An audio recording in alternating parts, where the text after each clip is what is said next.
Namaste. Welcome to the beginning of another live Sangha. I'm grateful to be here, and I trust you are feeling as well as you can be, given whatever circumstances may be prevailing in your life at this time. I hope to be your humble host, and if I'm not, you can hold me accountable to that. And I pray that you may find peace and relaxation here. Remember that if you are going through anything challenging, that this too shall pass, and that your feelings are always a valid expression of what you're experiencing inside and out. Thank you for being here. I did have some nice manjira around, as I always do. Oh, I'm sitting on them like I usually am. These make a nice sound. There we go. Always gotta ring it at the beginning of the Sangha. Our first guests are arriving now. Welcome. Allow me to begin by setting the intention for this space as being a welcoming environment, open to everyone, regardless of background, identity, orientation, belief system, ethnicity, etc. May we come together as fellow students of life to uplift each other, relate in one another's experiences, and share positive sentiments.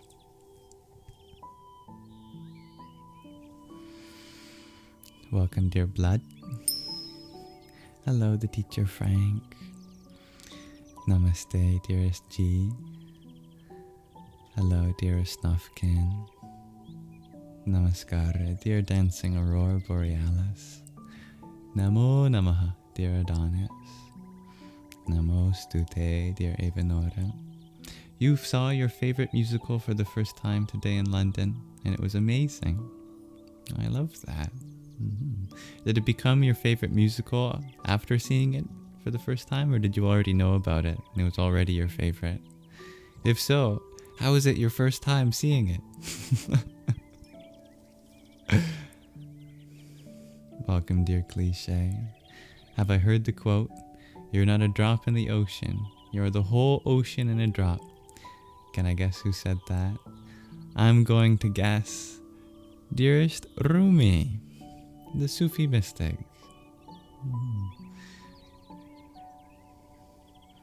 It does kind of look like I have flint and steel, dear blood.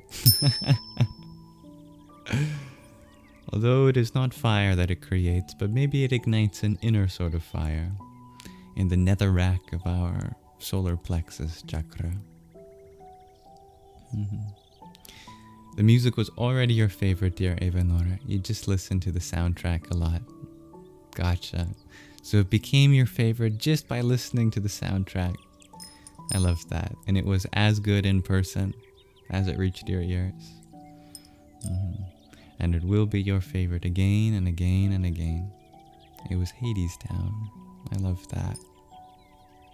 Hello, dear Nescole. Be like the willow tree in the wind. I love that cliche. We shall be reading a long story from Rumi tonight, dear Cliche. We are going to have the last Rumination section in our live stream today, because we're finishing the pocket Rumi, and we're ending with a whole story. That'll be lovely. I shall tell you what's on the agenda for today's live stream in total. We'll start with a reading of the Radiant Sutras. This is the modern interpretation and commentary of the ancient Vijnana Bhairava Tantra. We'll continue reading from the 16th Yukti. The Yuktis are the 112 gateways to the Yoga of Wonder and Delight. That'll be it for Shravana, the section dedicated to listening. No show and tell today, but if you ever had something to show and tell, you're always welcome to check out the submission form in the link tree in the bio. And for Manana, the section dedicated to processing our experiences, we'll have some Q&A, and there'll be a question of the day about the power of sound relating to our reading today. Then we shall have that intermission of some poetry reading by Rumi, one of the longer short stories that he's written. And then we'll end with a mantra, a bija mantra, for a form of Shiva that has the power to destroy our limiting conditioning, which I think is very needed personally. And that's it for today. I have a invocation that I'd like to do at the beginning of the Sangha as well, from the Taittiriya Upanishad and the Katha Upanishad too. It goes like this.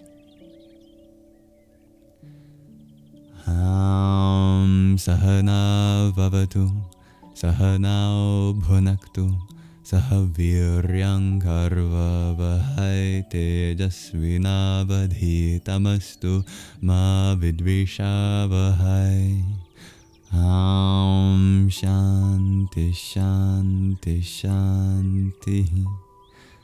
Harihi Tat Sat. May the Divine protect us both together. May the Divine nourish us both together. May we work conjointly with great ease. May our studies be vigorous and effective. And may we not mutually dispute or hate any. May there be peace in us. May there be peace in our environment. And may there be peace in the forces that act on us.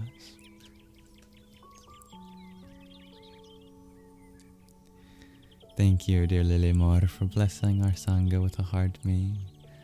Hari Om Tat Sat.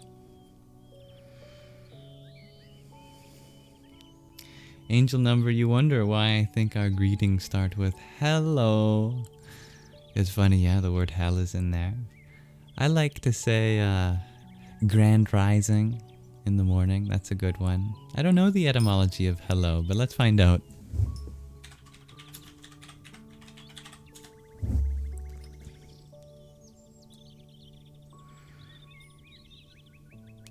Hello is an alternation of hallo, which was spelled H-A-L-L-O. Comes from Old High German, going back to at least the 14th century.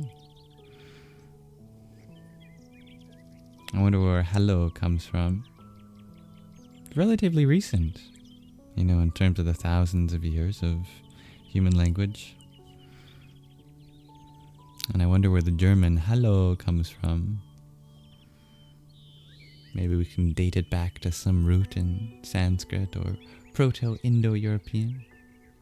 Sounds like a project for another time, however. Thank you, dear Courtney, for the heart me that you sent. Om Namo Bhagavate Vasudevaya. Dear Hursi, thank you for your heart me. Om Gang Ganapataye Namaha. Dear Raven, thank you for your trio of tiny tinies. Yippee. Dear Cliche, thank you for your campfire. Om Kring Kalikaye Namaha. And dear Witness of Beauty, thank you for your heart me too. Om Shri Mahalakshmiyai Namaha. I'm so happy you've had a magical day today, dear Evanora. I'm happy to hear that for you, dear Cliche. You changed your diet, you gave up cigarettes, and you changed your outlook on life. Oh, I'm so grateful to be a part of this transformation with you. Welcome, dear Medusa. Thank you. Hello, dear Susie.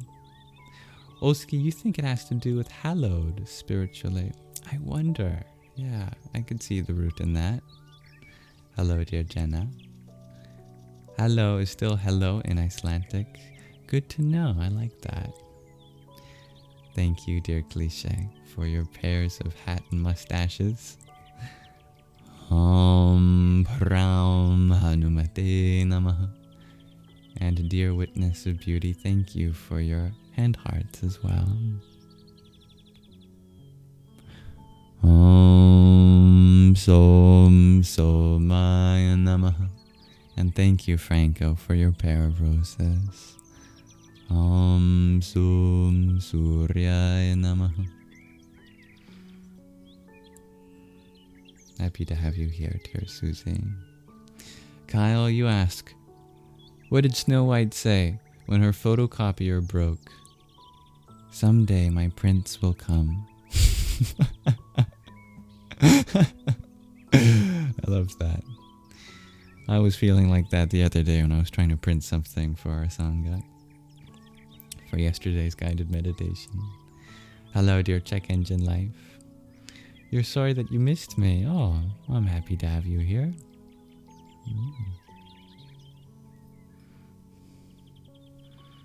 Olski, you add, it's a call to attention associated with hunting. You think it's calling to something holy within.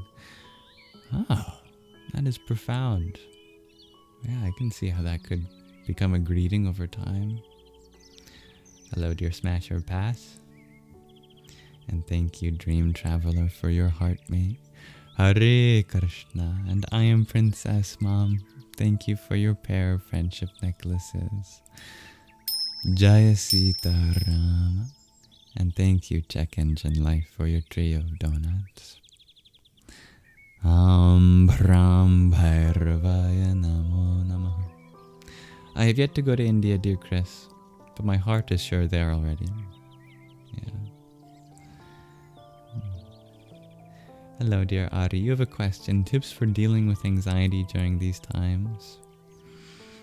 The best thing to do when you're anxious is to do something meaningful. When you are engaged in something meaningful, then that sends a signal to your body and mind that you are still fulfilling your obligation to life of being here. That can be as simple as tying your shoelaces. It can be as simple as going for a walk, or journaling, or even shuffling a deck of cards. Do something, no matter how minute the meaning may be, in the present moment. Anxiety has a lot to do with the future, based on our projections of the past. So the more we can invest in something in this moment, truly, not taking place in our imagination or our memory, so much fear will go just like that. And just like that, putting your hands together, that can be a very good thing for anxiety too.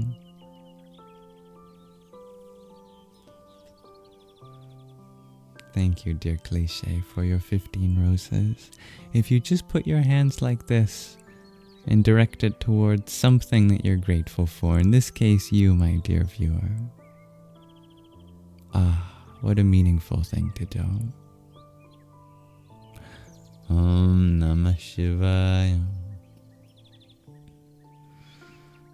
We will have a Q&A portion dedicated after our reading, dear Ari.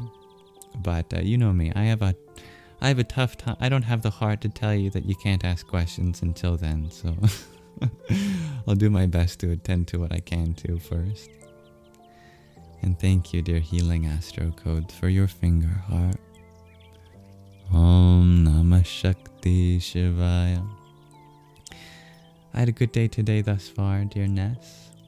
I did my morning routine, which, includes sun salutations and some stretches. And I did some laundry today. I shaved, I went for a walk, and I worked on something with my lover, my partner, and I'm grateful we could collaborate in something like that. I listened to some hymns of the Rig Veda. Now I'm here. I have considered writing a book, but I'm so young that I have so much to learn. I'm sure by the time only a few years pass after writing a book, I'll think, you know what?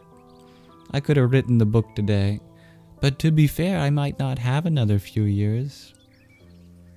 I'm not being grim, I'm just saying, who knows what could happen? Maybe I should write something, but we'll see. Dear I am Princess Mom, you shared that today you learned there still is a temple in India that worships the sun as Brahma. Go Nish, I love that. Yes, it said the power of the Creator exists in every solar system, every Brahmanda. And the seat of that power is in the sun. The sun is the body of Brahma. I love that. There's a Brahma for every solar system, and there's a Brahma for the universe. Creators on all different levels of creation. It's very cool. Yeah, Brahma was cursed that in the Trimurti he would not be worshipped, but we still worship the sun. So there are clever loopholes to still worshipping Brahma. If not directly, then indirectly. Can we get a fit check? Ask Blood.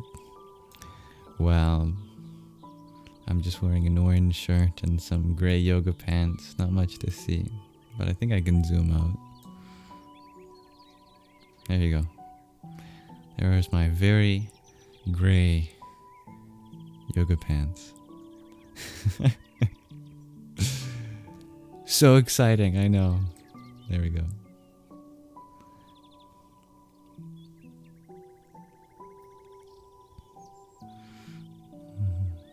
You're very welcome, dear Ari. It's okay, just write multiple books. That's honestly not that bad of an idea, dearness. Dream Traveler, tomorrow you plan on going to the Cherry Blossom Alley. Nature's beauty will recharge you. I love that. Yes. I love Nish. He's so great. Dear Niv, you ask, do I like... What is that? Is that a Hebrew letter? Can I copy this?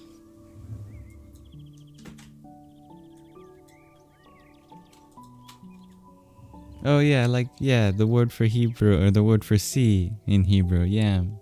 Yeah, it's a good connection. It's true, dear Ari. Hello, dear Poggers.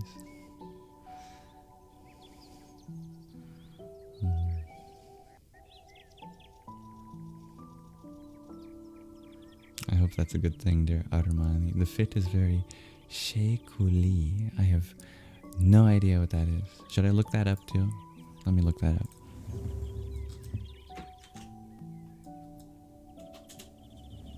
Oh, an American drag queen. All right. Slay. Thank you, dear Truth Seeker. Thank you, Truth Seeker, for your heart, man.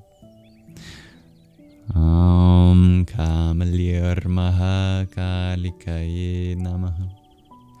Dear Check Engine Life, thank you for your quintet of finger hearts. Om Namo Bhagavate Rudhuraya. Dear Oren, thank you for your heart, ma'am. Om Kali Mahakali Kalike Parameshwari Sarvanandakare Devi Narayani Namostute. Thank you, dear I Am Princess Mom, for your heart, ma'am. Om Shri Ganeshaya Namah. Dear Kwali, thank you for your heart, ma'am. Om Namo Bhagavate Dakshanamurtaye Mahyam Medham Prajñam Prayacha Swaha.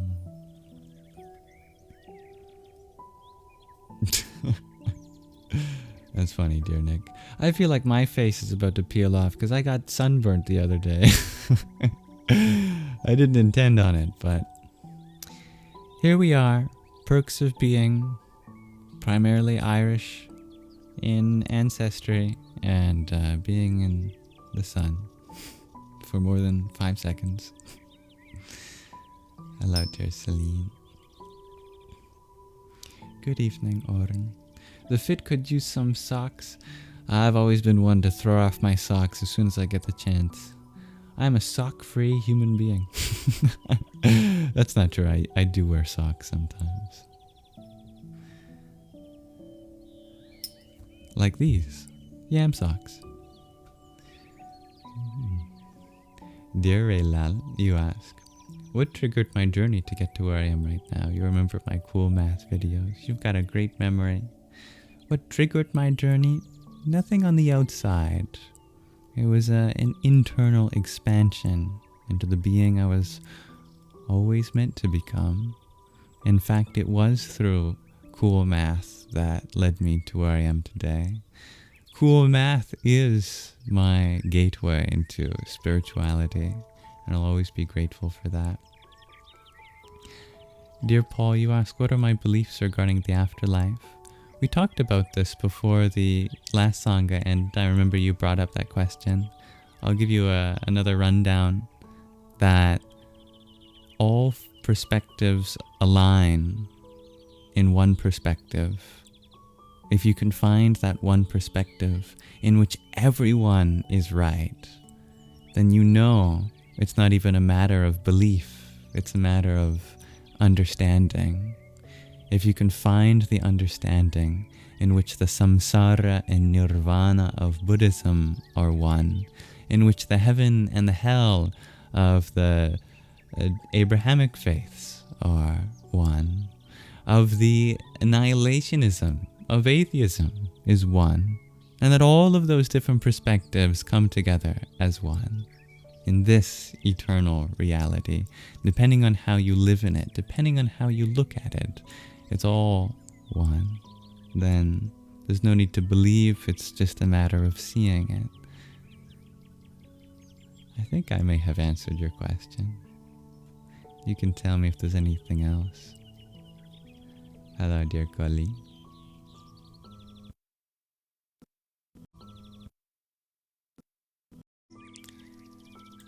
I think I'm back. I had to restart my computer again as something crashed. I think it might be TikTok software itself. They came up with a new update, and oftentimes when they change something with the software, it usually goes through a bug fix phase, and we at the side of the users of the software have to deal with that phase directly. Anyway, I thank you for your patience. Unfortunately, any comments that I didn't get to before it froze on your end, I don't have to see, so if there's anything that you wanted me to attend to, please send a message again. But hello everyone. Welcome back. Anyway, let's continue with our Sangha. We shall read from the Radiant Sutras.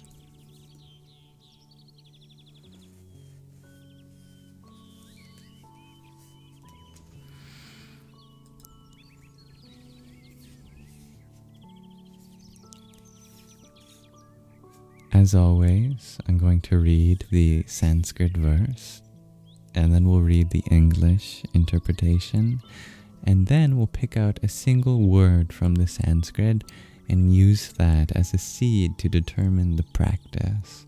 You could do that with any word, since the words of Sanskrit are so incredibly brilliant and an infinitude of dimensions, but one shall suffice. So may this chanting relax your mind and awaken your heart. This is the 16th yukti, the gateway to the yoga of wonder and light, and the 39th verse overall in the Vijnana Bhairava Tantra.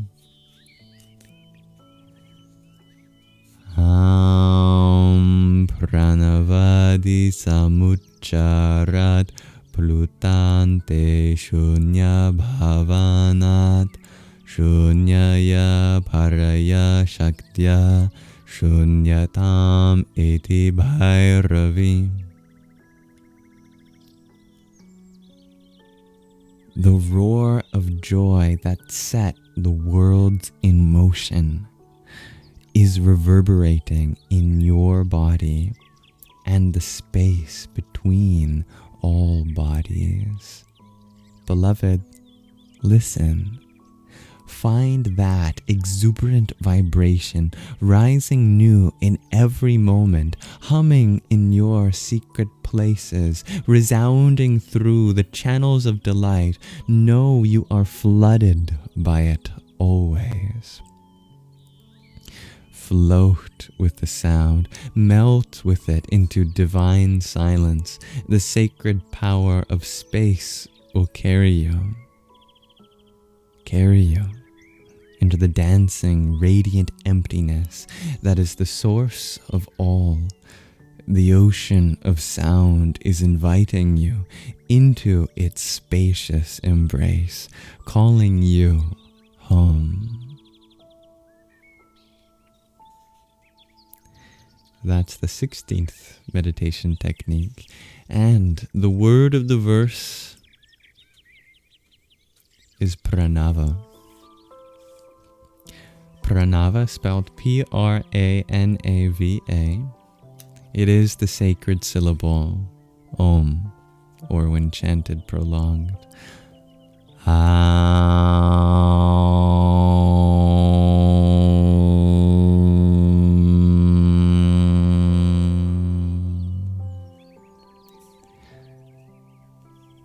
That's the government name of Om.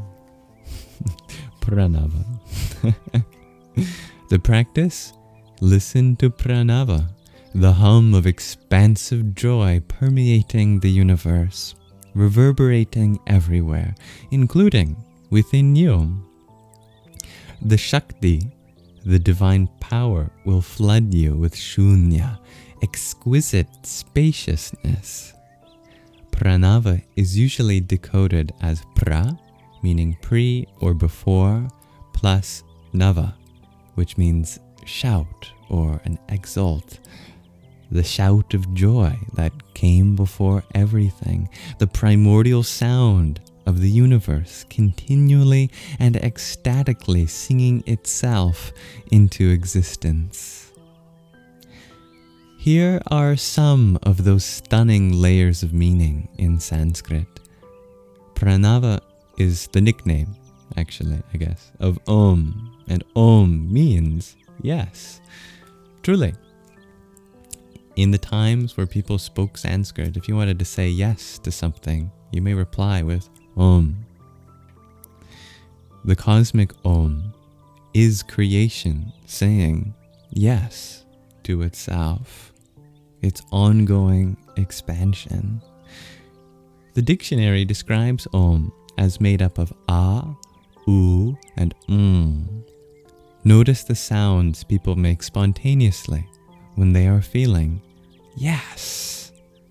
When the life in them is saying yes to a hug, a bite of chocolate, a sip of warm soup, or the perfect piece of music for the moment, they will utter sounds such as ah, ooh, and How brilliant of the ancient lexicographers, or there's another syllable in there, lexicographer. You can create a mantra by noticing what sounds you make spontaneously when the feeling of yes is rising in your body. The sounds you make in exuberance, delight, deliciousness, and expansive joy are your natural Pranāva. You want your mantra to feel like it comes from inside you and leads you there. Om actually has many official variations. Each meditation school has its preferred way to articulate it, just as different rock bands make up their own unique sounds. Aum is another form of Om, as is Hom, Hrum, and simply Om. If you take any vowel and add you have a version of Om. These are called bijas, or seed mantras. These sounds have a quality of They are energizing. Although we usually think of Pranāva sounds as being peaceful, don't forget the definition. A roar of joy. When people are relaxed and at ease and expressing joy, they say things like, oh yeah, hell yeah, amen, amen, hallelujah, etc. Here's a fun exercise. Listen to 20,000 people at a sports event, roaring at some play on the field. Hear it as a form of Pranāva. This sutra also introduces the term bhavana, which has a meaning of steeping, infusion. Soak your body in the feeling of yes, the vibration of yes, whatever that is for you. Let the hot water of your blood and your passion for life mix with your primordial yes. Meditate with that. Listen to the hum of it and follow it into the great silence. Starting off our reading today with a banger, a big banger, if you will. That is the 16th yukti, the Pranāva. Let's read a couple more, shall we? This is the 17th yukti and the 40th verse overall in the Vijnana Bhairava Tantra. Yasya kasyapi varnasya purvanta vanubhavayet shunyaya shunya bhuto sao shunya karah puman bhavet. Think of any vowel. They are all delicious. Savor the sound with infinite gentleness. Attend to where it comes from within you and where it goes to when it fades away. Listen to the subtle, ever-changing tones, layer upon layer. Discover what gradualness is. The power of sound will lead you into the power of silence. Syllables are born from space, resonate in space, then melt into consciousness. Know this silent spaciousness as yourself. I actually misspoke. The text doesn't have the word consciousness, but you know, it doubles as one when we say spaciousness. You are that. The word of the verse is Shunya. Shunya. Shunya, meaning empty, void, hollow, barren, desolate, deserted, absent-minded, having no certain object or aim, distracted, empty as in possessing nothing, alone, solitary, having no friends or companions, free from wanting, lacking, non-existent, vain, idle, unreal, non-sensual, void of results, ineffectual, bare, naked, or guileless, innocent. Space, heaven, atmosphere, all of this goes under the term Shunya. The practice. Whenever you are practicing with acoustics, with sound or mantras, the silence before you think or say the sound, and the vibrant silence after you think or utter the sound are gateways. A mantra prepares your body and tunes your nerves so that Shunya, the nothingness, is interesting. Shunya is not something your mind can grasp, since it is no thing. The definition, bare or naked, suggests that the mind itself is naked. As you listen to any internal music, mantras, or vowels, notice the way the vibration alters your structure, sets the web of your subtle body vibrating. There is an infinity of tiny, delicious sensations, the sensuous texture of your inner life. Purva is before, beginning, and anta is end of a texture or pause. Texture here means web, structure, network, weaving. As you become aware of the network of your nerves dancing in emptiness, in shunya, the sensation is unutterable. Even a few seconds of this can be as satisfying as an orgasm. Well, almost. The key to this practice is not correct pronunciation of a mantra.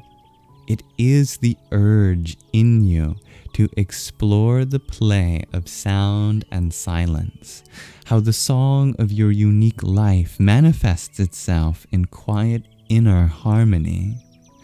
The ancient texts say there are tens of millions of mantras, which is a way of saying that everything you could ever utter is mantric. All mantras are to call you home into the silence and vibrant emptiness. When you find your true mantra, it may be hard to remember because it is always fading away into silence and shunya, nothingness, space, heaven, atmosphere. Truth is what works. That's the 17th yukti. Let's read just one more, shall we? This is the 18th yukti and the 41st verse overall in the Vijnana Bhairava Tantra.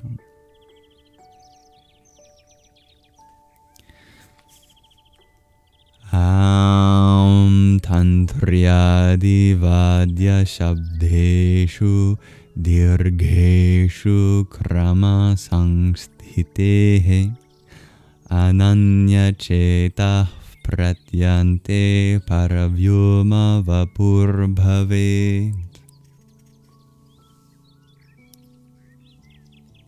Immerse yourself in the rapture of music. You know what you love. Go there. Tend to each note, each chord, rising up from silence and dissolving again. Vibrating strings draw us into the spacious resonance of the heart. The body becomes light as the sky, and you, one with the great musician, who is even now singing us into existence.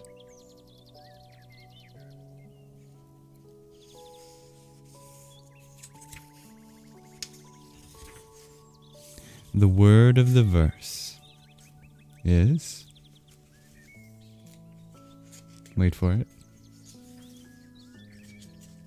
Tantri, Tantri. Tantri, the wire or string of a lute, the strings of the heart, any tubular vessel of the body, sinew or vein. The practice? Seek out the most rapturous music you can find and listen to it on the best sound system available. Live music can have an even greater impact. Music you love will teach you things about meditation and life that you can learn in no other way. Ask around, what is the most beautiful music in the world? Find a way to expose yourself to it so that you can let go and be carried away. Make time to give over totally. Be stunned. In other words, be a teenager in love with a band. In reality, what works for you could be any type of music. Classical, kirtana, country, R&B, rap. What matters is you love it so much you want to dissolve in it. In a song, in the space of a few minutes, we can let go, lose ourselves, and then return, refreshed with a deeper sense of self. Listening to music, we ride our passions into the vibrating core of energy from which they arise. Life is rhythm, and music invites us to surrender to the rhythm of life and love. This sutra invites us to begin by listening to external music and then to follow the impulses into the inner world. People who love music already know the truth of this sutra, and they are surprised and delighted to see it affirmed in an ancient yoga text.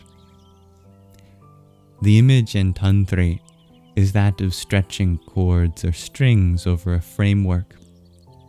This is the basic technology of a stringed instrument or a weaving loom.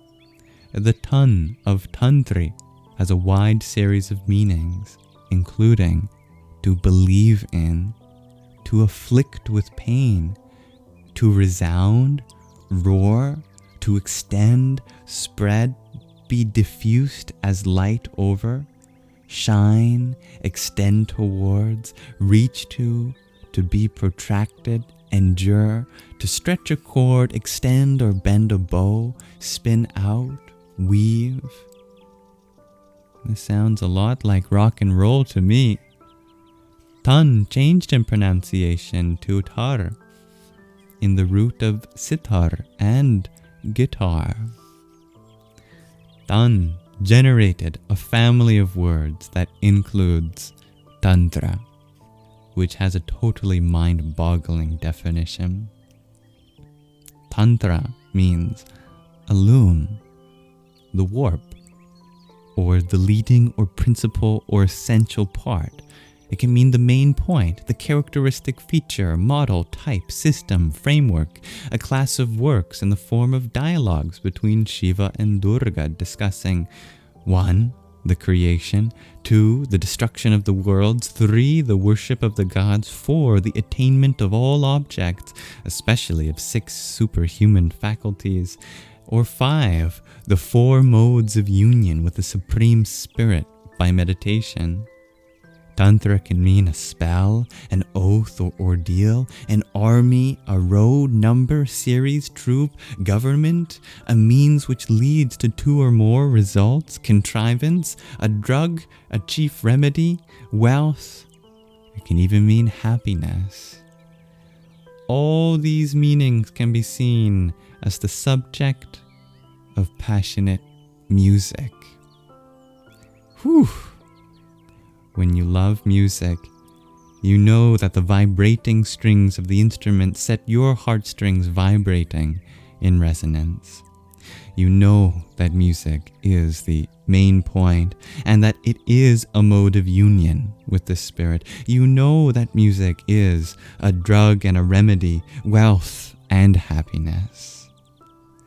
What music is so ravishing that it leaves you in a stunned and pulsating silence, the aesthetic arrest James Joyce identified, in which your mind goes silent in awe of the presence of great beauty? Well, that's for you to answer for yourself. I hope you enjoyed today's reading of the Radiant Sutras. I very much look forward to continuing this book with you next time as we continue this ancient scripture, and yet so applicable today and forever. As always, if that brought out any insights, you're welcome to share them. That concludes our Shravana section dedicated to listening. And I hope to turn my attention back to you, my dear viewers, in the comment section. We can explore whatever's in our hearts and minds for Manana, the section dedicated to Q&A.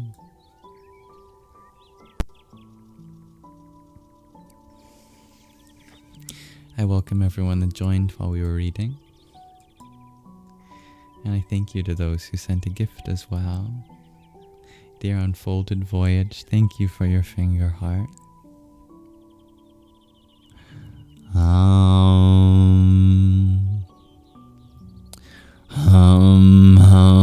Hrim Hrim Namah Shakti Shivaya Shiva Shaktiyai Nama Om.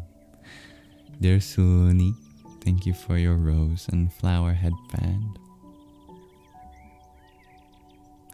Om Namah Karlim Ambita Me Sharim Nadita Me Hrim Devita Me Aim Sarasvatyai Swaha. And Gina, thank you for your non-active TikToks. Om Narayanaya Vidmahe Vasudevaya Dhimahi Tanno Vishnu Prachodayat.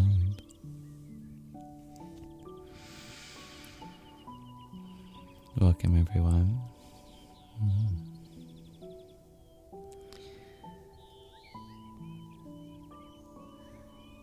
Lots of people joined with curiosities whilst we read. Happy to attend to them. Thank you, dear Usha Priyaji, for your hand hearts. Om Namah Shivaya. Dear Dean, you ask, how do you determine what your spiritual responsibilities are? Oh, it's very simple. Your only spiritual responsibility is to continue to discover the truth of your spirit. And as everyone discovers, the highest truths of our spirit are always in line with selfless service to the whole that we are all a part of, loving kindness, developing virtues such as patience, empathy, understanding, compassion. Nothing specific, although every single moment can be a specialization of loving kindness, because there's so many wonderful ways to love and be kind.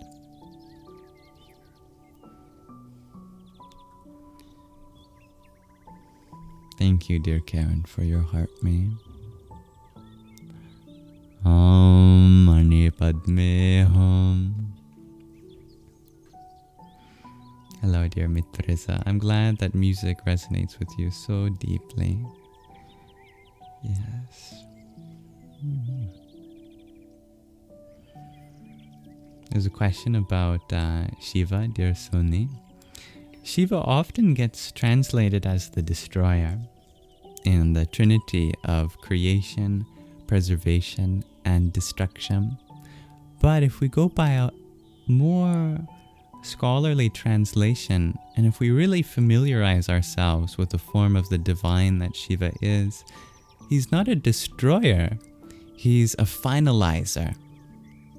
That this universe doesn't end in destruction, nor does anything divinely planned end in destruction. Shiva is the completer, the finalizer, to bring things into absolute union. And Shiva is no different from Brahma, the creator, or Vishnu, the sustainer. Just different agencies. That same divinity gets different names. The very same source that we call the creator may also be called the sustainer and the finalizer as Brahma, Vishnu, or Shiva. Thank you, dear Simone, for your heart me. Om Namo Bhagavate Rudraya. No, still on my bare feet, dear blood. Mhm. Would you like to learn about the twin flame concept, Suni? Is that your question? Dear I Am Princess Mom, you ask, do I have a Patreon for studies with me? No, I don't. You are glad for here, but you would like a place quieter. I think we could do some private Zoom calls, not one-on-one or anything like that this time, but everyone can come and go for free. Everything I do is free, by the way. I've made a vow that I'll never lock anything behind a paywall. Absolutely everything I do will remain free. So if we do anything more quieter, we plan for some Zoom calls, they'll never be private in the sense that you have to pay or anything like that. Everyone is welcome to do that, but I haven't formalized anything like that. But perhaps in the future.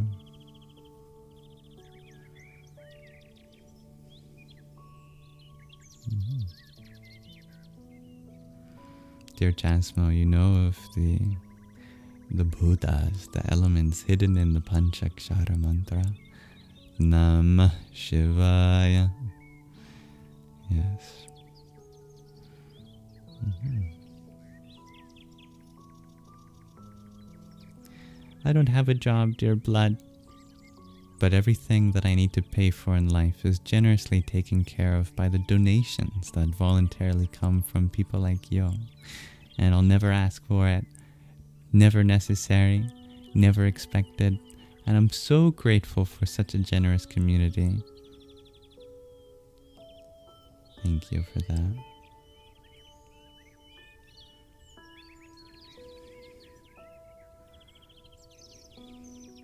Thank you for the feed chocolate, dear Sony.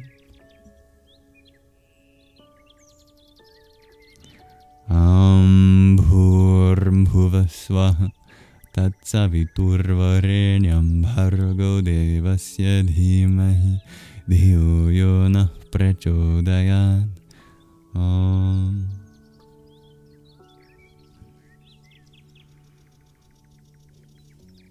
Oh, thank you, dear Dean. Out of curiosity, you ask, how much do I usually make from live streams and donations, asks Vlad. Well, it's all donations. And from the live streams. And it's about maybe, I think, $10 to $20 in a live stream. And I try to go live every day. So it adds up quickly. You know, that's $10 to $20 I didn't have. But it can vary, you know, depending on people's financial situations and I guess how much value is in a given live stream. If any appreciation is reflected in various amounts. It can be sometimes a few dollars. It can be sometimes as much as maybe $50. And you know what? I'm happy to be here even if I didn't make a single penny. The greatest gift in life is to live. And I express so much life through these live streams. I would do them even if it cost me money to do them. And overall, sometimes it does. As I do like to invest back in our community. And when people here are going through hardship, I often donate the earnings of a few weeks to them or help in other ways. I truly believe that in a community like ours, we can pass that generosity around like a flame, that if any one of us are blessed, that we can use that to bless others, so that nobody is left unblessed.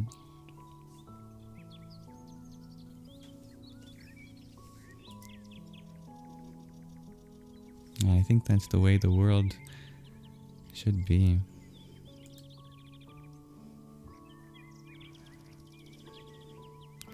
You remember the mantra, dear Andy. Gangoraya Namah. It's a good one. Yeah.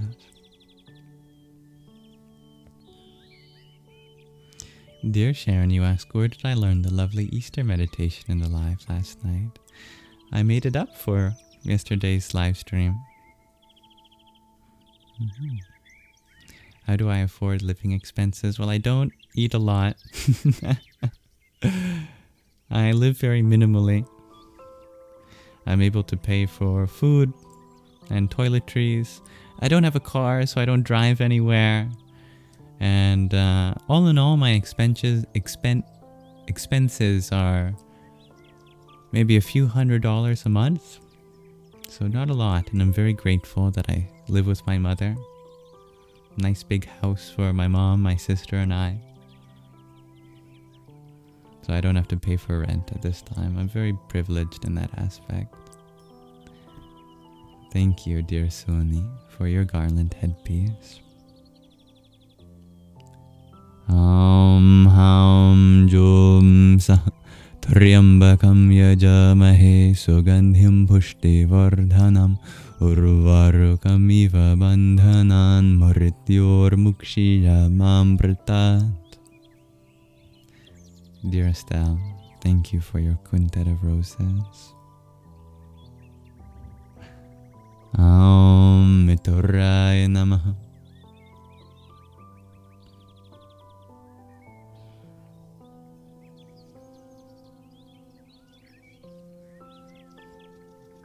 I have a lot of love to give, dear G. My goodness, you wrote 2 books because of me? Oh, forget about it being because of me. That's impressive regardless. Writing 2 books, writing 1 book is already a feat. That's wonderful, dear Sonia. I'm happy for you. Hello, dear user 2222. You share the truth has set you free. It was always within you. And you thank me for being a beautiful mirror.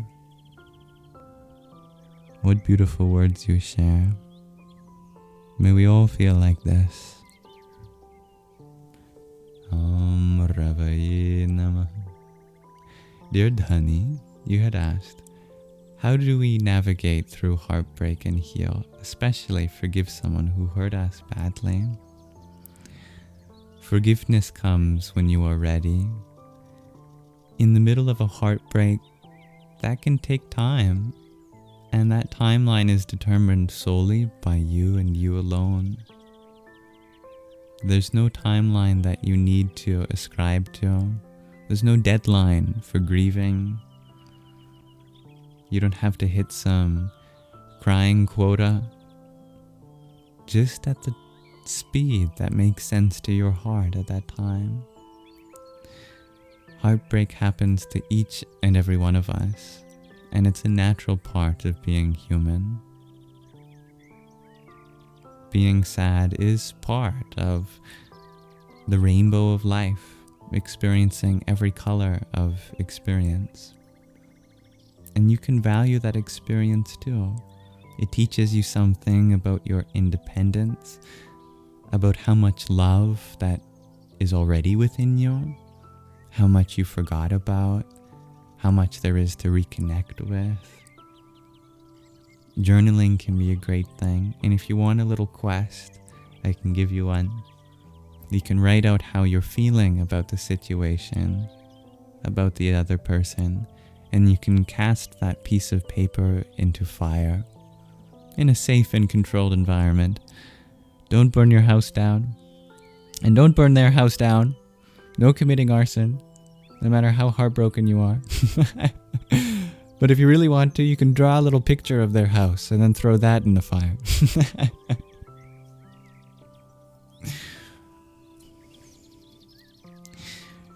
You heal by allowing yourself to be emotional. Emotions are a transference of energy, a kind of transaction between our conscious self and our unconscious self.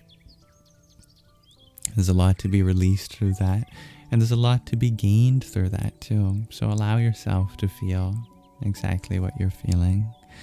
And I pray for you that these feelings move swiftly. I call upon the swift horse physicians, the Ashwani. Aram Arlam Ashwani Bhyam Namah. Yeah, you've you've got a great memory, dear Sandra. I would love to do some live stream outside again. Sadly, I don't think my current setup can be taken outside. I'll have to get my laptop fixed for that. Sandy and Shadow are outside, dear Freya. It's beautiful, dear Sander. Tell your yam from the past that he was right, that it was all worth it. What a beautiful thing to say, dear Sander. May we all tell that younger part of us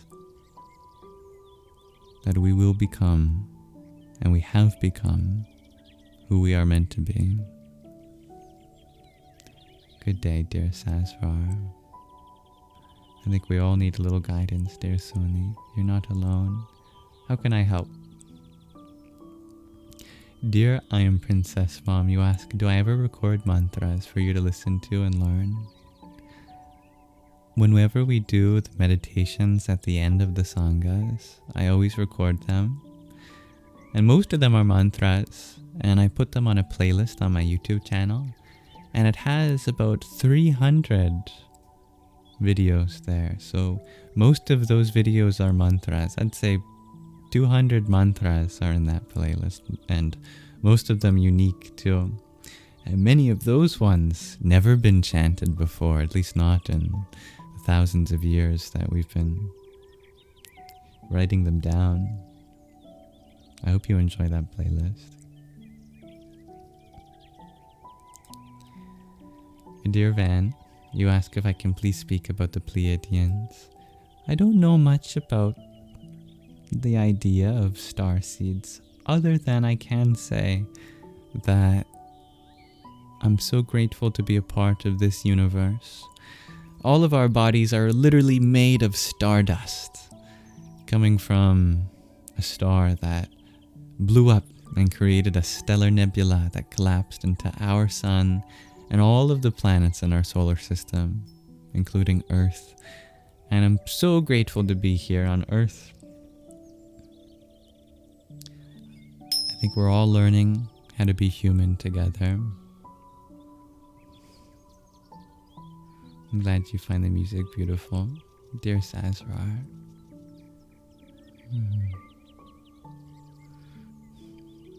I know what you mean, dear Sony.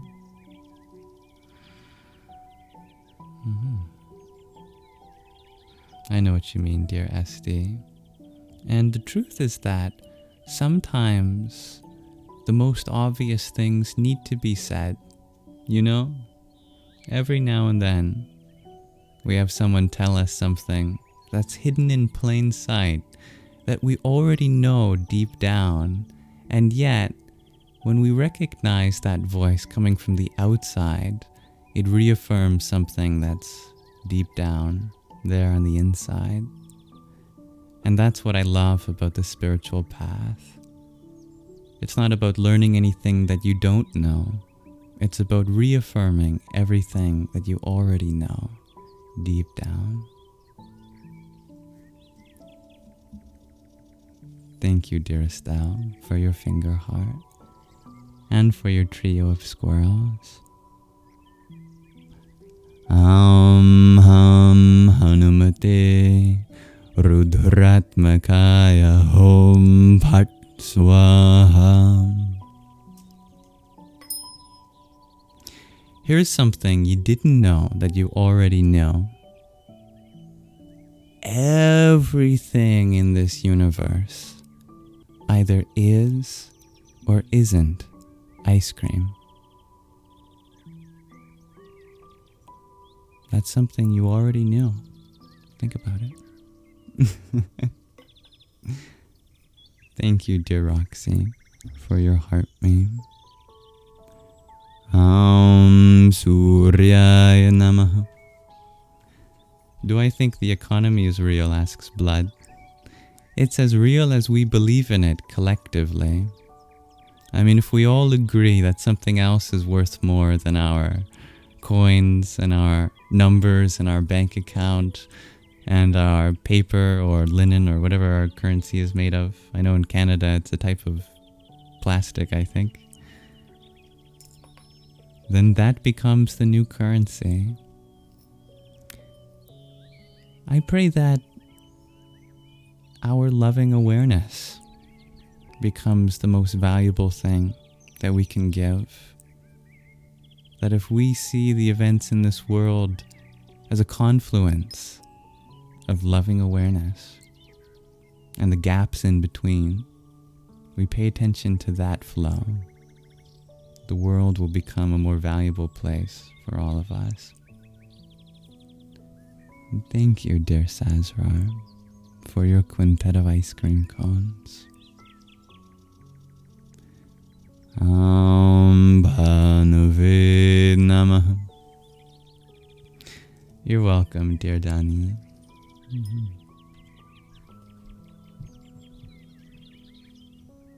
Hello, dear Ellers. You just got back from the ICU. It's been a hard week for you. Surgery nearly killed you. You're still alive, and that's what counts. I'm sorry for the struggle you had to go with what should be perhaps a life-saving surgery, not a life-threatening one. These things can happen, but what a blessing it is that you are still here. Out of the many things that did go wrong, I'm sure there are many more that could have also gone wrong and really did take your life in this body.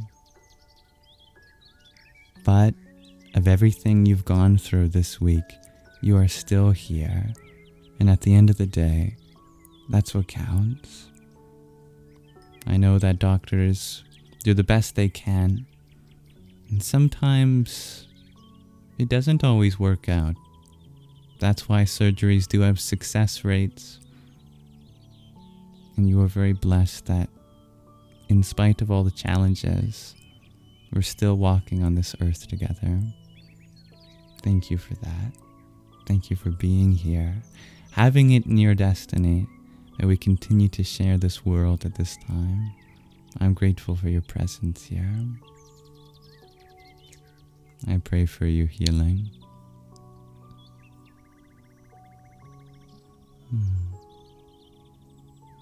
It can sometimes seem like life is out to get you, but you are part of life itself. These things don't ultimately take you away from life. They bring you closer to it. You could have only lived to be 24. Your heart doesn't have to be beating right now, and yet it is. You are already living in your afterlife. When a part of you has gone through what could have been the end, the rest of your life becomes a miracle. And I pray for you to be able to walk every day as though you weren't guaranteed it, and yet here you are. Thank you, dear Lucas, for your quartet of TikToks. Pushne Namaha.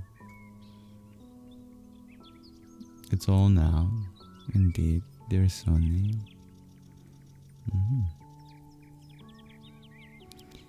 Yeah, the horse physicians, they're ancient forms of the divine found in the Rig Veda, a really ancient scripture. They're known as the Ashwini, and they were prayed to yield swift healing in times of dismay. And I love that. Just imagine two horses in doctor outfits, if you can imagine that. It's pretty funny. Their mantra is Ham Arm Arlam Ashwani Bhyam Namaha. Thank you, dear Iris, for your finger heart. Here's one for you. And thank you, Shakira, for your heart meme. Haranya Garbhaya Namaha. Hello, dear BM555.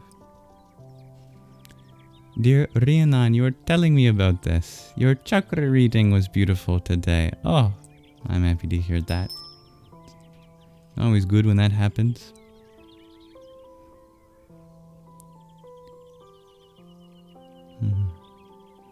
Dear Roxy, you just came from a hike with your brother from another mother and his pup. I love that. Spending time with nature and nature's creatures. That's nice.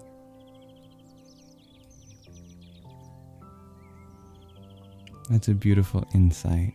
I am Princess One. Everything you're attracted to feels like home already. Namaskara, dear Maitri.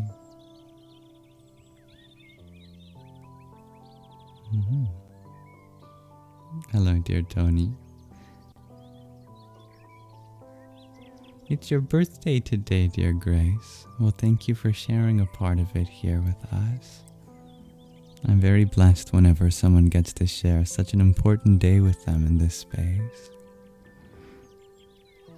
I'm truly honored.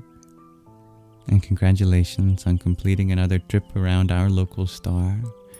You are wiser, more experienced.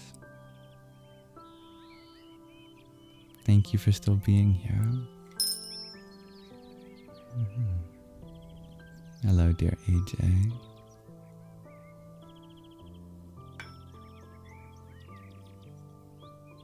Welcome, dear Lucky. Hello, dear Heidi.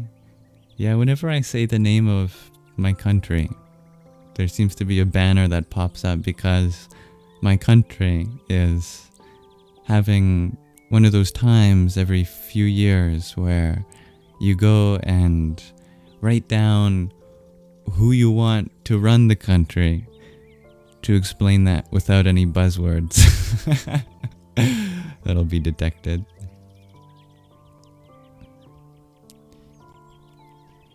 Dear Lyric, you ask, have I ever lost my temper and acted upon rage? Sometimes, yeah. And whenever that happens, I try to reflect on what my reaction to that emotion was and how I can do things differently next time. And every time I reflect in that way, it doesn't happen again. There will always be new triggers in life, something else that challenges us. But if we can make every time that we get angry the last time at that particular thing, then on average, we get less and less reactive in our anger over time. And things normally work out better that way. Although it feels good in the moment to act on behalf of that primal rage, it gives us a sense of power, control. It actually releases dopamine, as well as a whole bunch of other stress hormones that are not so good for you.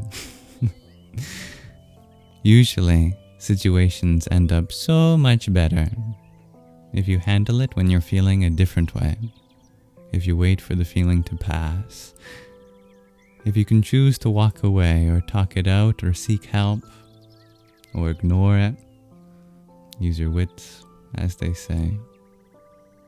That can be extraordinarily helpful in the long term. Otherwise, you might end up creating more problems.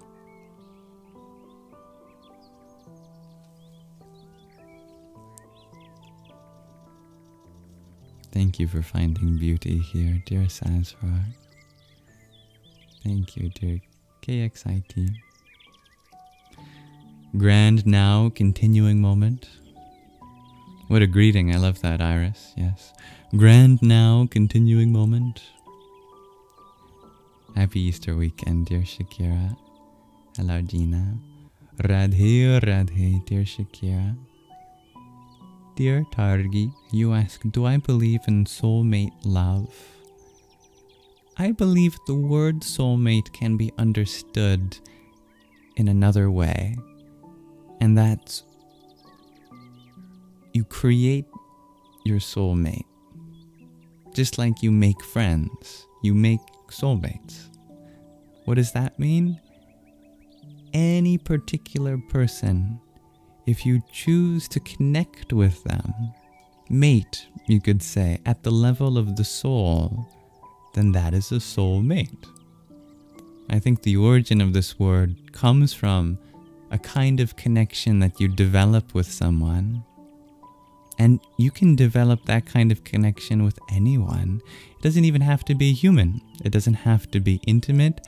It can be a platonic kind of soulmate.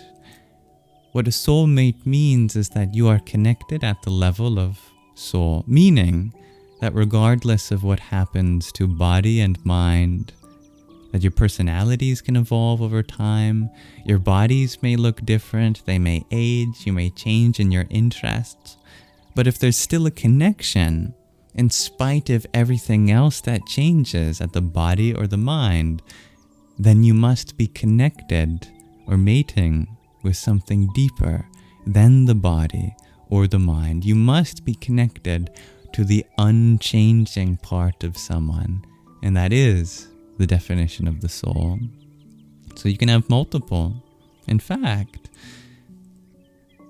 every single soul may be your soulmate. That is something that is within the capacity between any two forms of life to do together. That's your free will, your destiny to carve out for yourself, if you will. And these connections may last lifetimes, continuing where you left off in a previous incarnation. Thank you, Divine Mastery. What did you send? You sent an ice cream cone, a rose, and a GG. Marichaye Namaha. Dear Ivan, thank you for your rose. Adityaya Namaha. Dear Shelly Belly, thank you for your ice cream cone and squirrel. Savitri Namaha.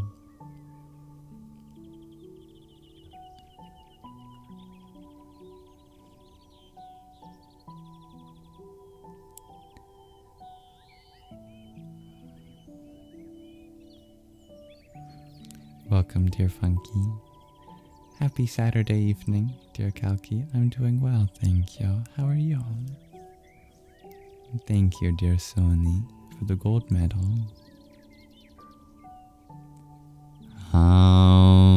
Arkaya Namaha. I don't know French, dear dude, other than a few words.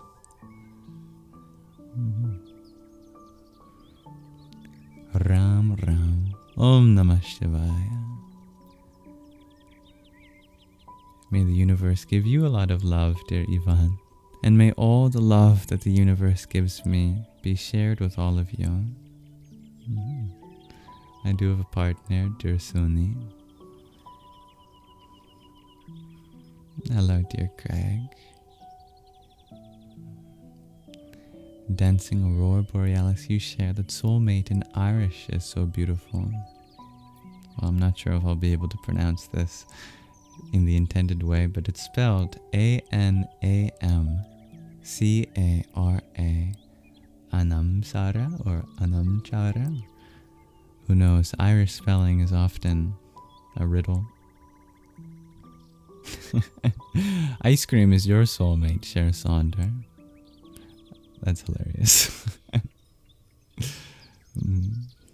What is a soul? Asks Kalkiji. A soul is a portion of the source.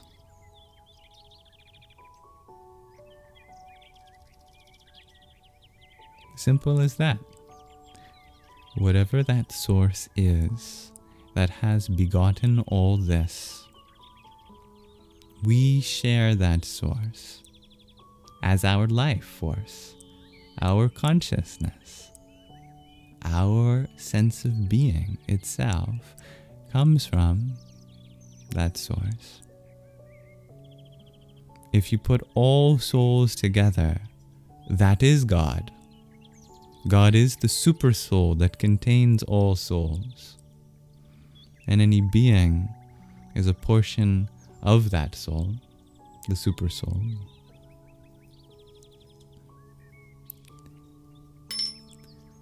Sets and subsets, or sets and supersets in this case. Thank you, dear Banjo, for your heart name. Bhaskaraya Namaha. Hello, dear. What if you love yourself?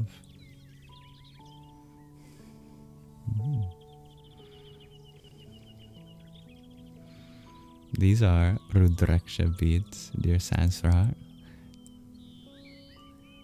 Good evening, dear Mark. Thank you, Susan. I have not heard that. I look like that guy from Smallville. Who is that guy from Smallville? See what happens if I look up that guy from Smallville.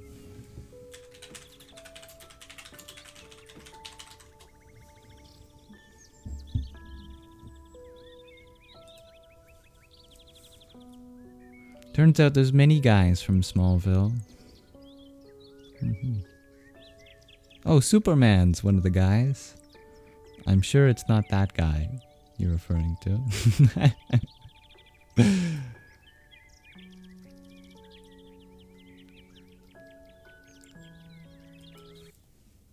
Oops.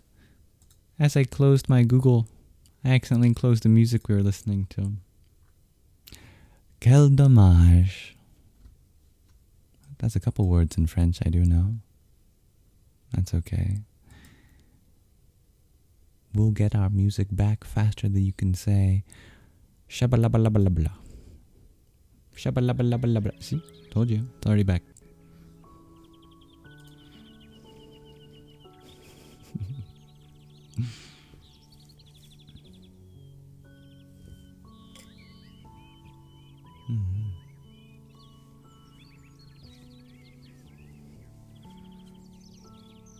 Thank you for your warm greeting to everyone, dear G.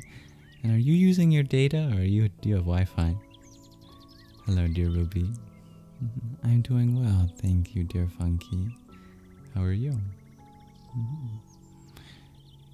My partner is female, but if they chose to identify in any other way, they're welcome to correct me. And at any time over the course of our relationship, I don't mind. You're very welcome, dear Robert. Your soulmate is you. I love that, Ruby. You also love money. You're like Mr. Krabs. Money!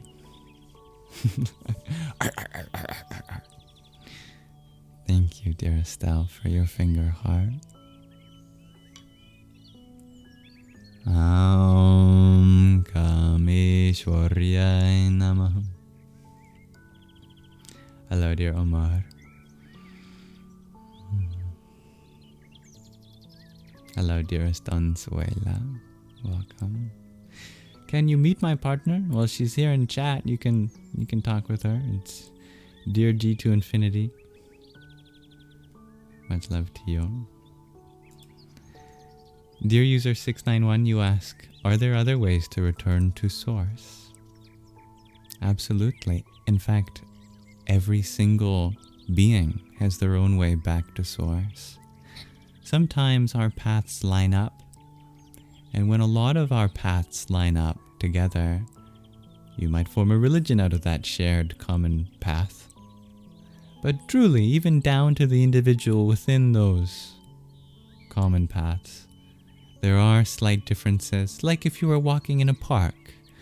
You all might literally be walking along the same path, but you're not exactly following each other's footsteps. Someone might walk a little to the right. Someone might walk a little to the left. Someone might go off the beaten trail for a while, then come back. Another person may take another path entirely. But we all join up in the end, just as we have all been joined in the beginning. From unity unto diversity, back into unity. It is the cycle of creation. What is my partner like? How could words describe her? There is no set of words that could ever do so, but I will try. In her I see Shakti. I see the force of the creatrix herself, coming into being, the master manifester. She is an avatar. She guides energy. She transforms it. She summons it. She uses it to alchemize herself and others in the most bountiful way. She's also funny and has a good taste in friends and a wonderful mother.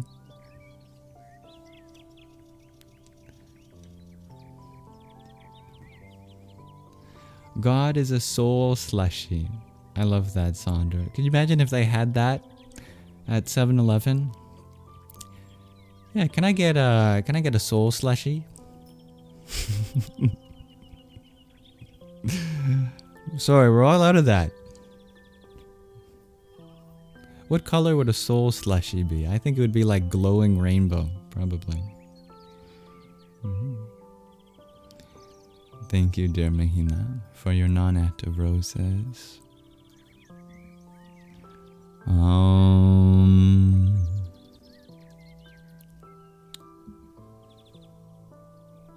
Bhagamalinyai Namaha. Dear Cherry, thank you for your rose. Nitya Klinaya Namaha. Dear Suni, you ask how to calm the devil.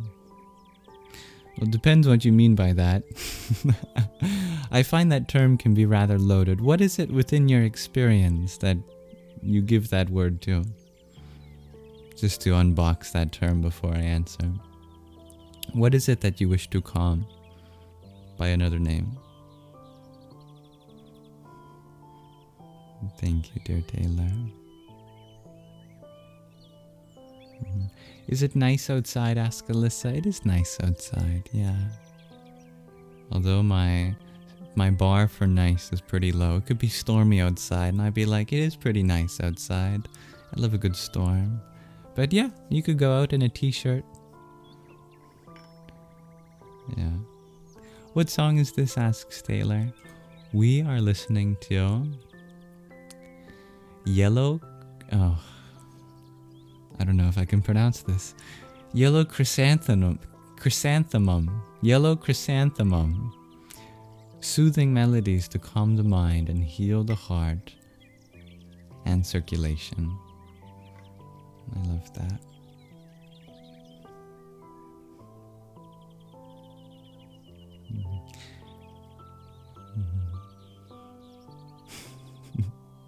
I'm Super Yam from Smallville. That's funny, dear Dancing Aurora Borealis. You are all super to me. Am I neurodivergent? Asks Blood. I think you all know the answer to that question. Hello, dear Phoenix Sunlight. Thank you for being here. Dear Roxy, you share your father just told you that your dog's sister was put down today. Your aunt owned her.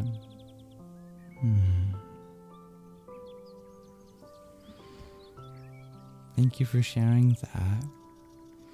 I've heard that news similarly a few times this week so far. It seems to be like many animals are being called to be in service somewhere else in the universe at this time. And that is an honor to be able to have taken care of them in this incarnation before or whatever journey they have to go on next. I'm sorry for you and your aunties and your dog's loss. I wonder how your dog is feeling, if they are sensitive to that already. Dear Shelly Belly, you share you've been meditating so much more lately, and the benefits are showing quickly. That's wonderful. Meditation need not have benefits, but yet it does, and what a beauty that is. Your gift, your nonet of roses, was from you and Lily, shares Mihina. Oh, how wonderful. The mantra I sent to you and Lily. Om Bhagamalinyai Namaha. That is a mantra for the moon. One of the names of the moon is Bhagamalinyai. Bhagamalini. And then the dative form in the mantra is Bhagamalinyai. The word mala is in it, the garland. It's a Bhagamala. What is Bhaga? It's a mala of Bhaga. I don't know, I forget.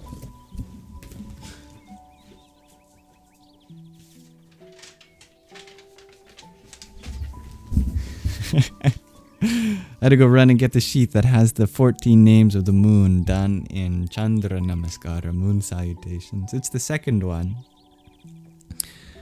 Bhaga is fortune or something that you share. So a Bhagamala is a garland of fortune, the one who wears a garland of things worthy to share. That's name for the moon, Bhagamalini.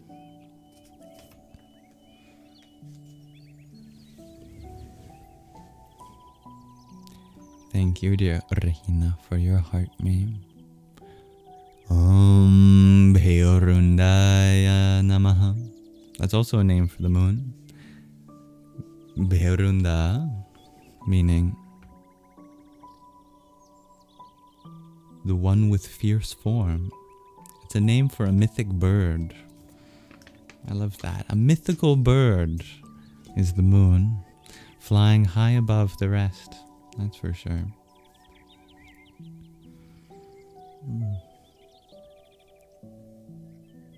Dear Kalkiji, you ask, what is the Maha Mrityunjaya mantra? That is the great death defeating mantra. It's a very ancient mantra found in the Rig Veda. It goes like this. Tryambakam yajamahe sugandhim pushte vardhanam urvarukamiva bandhanan mrityor mukshiyamamritat. It's dedicated to Tryambaka, the three-eyed one. Shiva is said to have his third eye open, so he's often referred to as the three-eyed one. Means salutations to the three-eyed one, whose fame is fragrant. I love that. Their fame is fragrant. The increaser of nourishment. May you sever us from death like the cucumber from its stalk. So I call it the cucumber mantra. Urvaruka is cucumber. And not from immortality. It's sometimes preceded by bijas. Ham, jum, sa. You can also put them after as well. It's called the Great Death Defeating Mantra because it's said to have the power to bring you into deathlessness. Obviously not to your body, but in understanding of the eternal aspect of everyone's soul. Wait a minute, I know you, says Cherry. You live in New York. Nope. I've never left my country of the place that's north of America, but I'm glad to know that I have a doppelganger in New York. No, I don't have kids, dear Lema. I'm only 23. Dear Heidi Happy, you ask, do I believe it's true that chanting Om changes your brain chemistry? Chanting Om and understanding its meaning changes what you understand about yourself.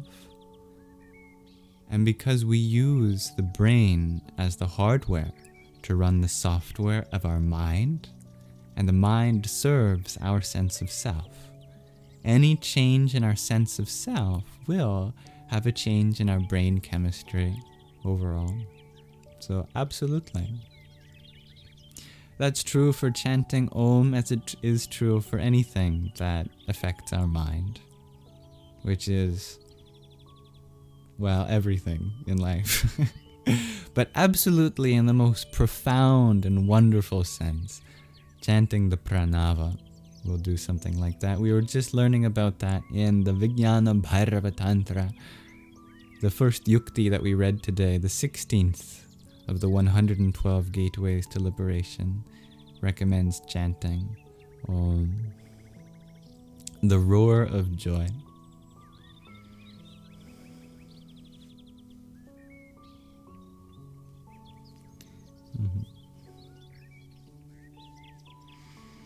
Yeah, there will always be a spot in our heart for our pets and our life dearest down. Dear human rights activist, you had asked, how can you coordinate the mantra Shambho with the breath? Sham, inhale, Bho, exhale is good. Yes, that is sufficient. Yeah, I've also heard it that Shambho is uttered on the exhale. So on the inhale, it's like you're preparing for Shambho. On the inhale, you can chant Shiva, Shiva, Shambho. But yes, if you want to break it up by syllable, Shambho, that's great too.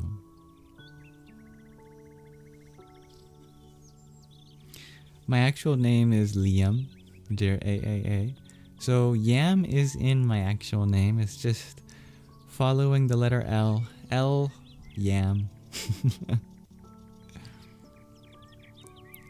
Dear Apple user, you're not experienced on meditating. Hey, I'm not either. But you say under your blossom tree today a concentration on your breath. It felt like you had lifted off the ground. I love that. That's beautiful.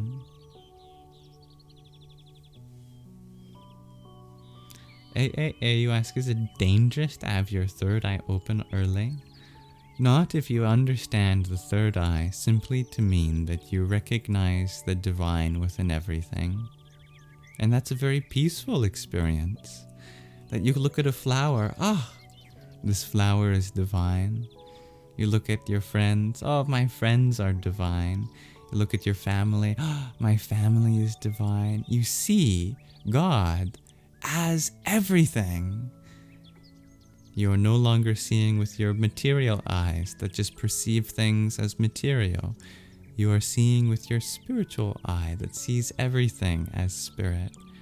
You are seeing as your divine eye that sees everything as divine.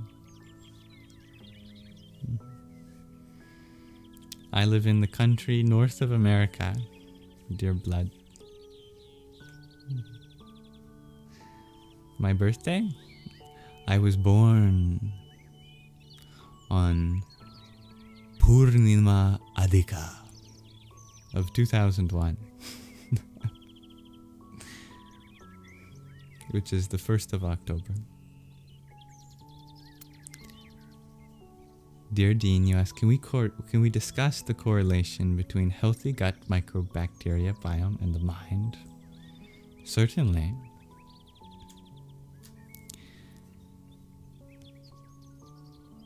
There are elements, 5 of them. They correspond to different parts of our being. The element of fire is associated with our digestion, our inner heat, the heat of digestion. For our whole mind, our antakarana, the element of fire corresponds with our chitta. Our chitta is composed of samskaras. These are latent impressions. So there is a correlation through the element of fire between our digestion and our latent impressions. What are our latent impressions? It's difficult to describe in detail because it is the most subtle part of our whole mind. To understand the latent impressions, we have to fit it in the context of the rest of our mind. The most gross form of our mind, what we normally think of as our mind, is the one that thinks. Thoughts themselves. Where do thoughts come from? Thoughts come from in this model, our intellect. Intellect not in the sense of how smart you are. Intellect in the sense of how you discriminate between things in your life. What kind of value system do you have? Your priorities. Viveka. Your intellect functions based on your sense of self, your identity, what you choose to identify with. Your intellect serves that, and your decisions are based off that, and thus your mental thoughts, well, your thoughts, your mental landscape is determined by that. And your sense of self corresponds to the most dominant impression in your samskaras. So there's 4 things happening there. Thoughts, decisions, identity, and then your impressions. So your digestion has an effect on your samskaras, your latent impressions. Depending on how you digest your food, that can change a lot about your sense of self. For example, someone who eats a certain way develops a different sense of self than another person who identifies a different way through what they eat. Our diets have a lot to do with our culture. This is all to say, going back to our microbiome, that to have a firm sense of self, a healthy sense of self, does, albeit relatively indirectly, relate to having a healthy micro-gut biome. And one relationship you can have directly between your sense of self and your micro-gut biome is that you are part bacteria. If we only see ourselves as animal, then we forget that we also have bacterial cells to take care of in our body too. So making sure that we eat food that's not just good for the human animal part, but the human bacteria part is important. This is true for your fungal biome too. We also have fungal cells inside us. Having a fully fledged sense of self helps us. It informs us what to put in our body too. So there's a connection there. And that all plays a role with how we think, because our mind serves our sense of self too. Thank you, dear Helena, for your heartbeat. Vajreshwaryai Namaha.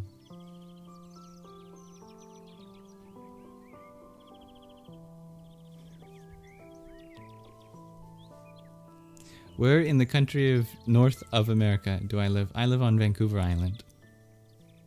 Hello, dear Robert.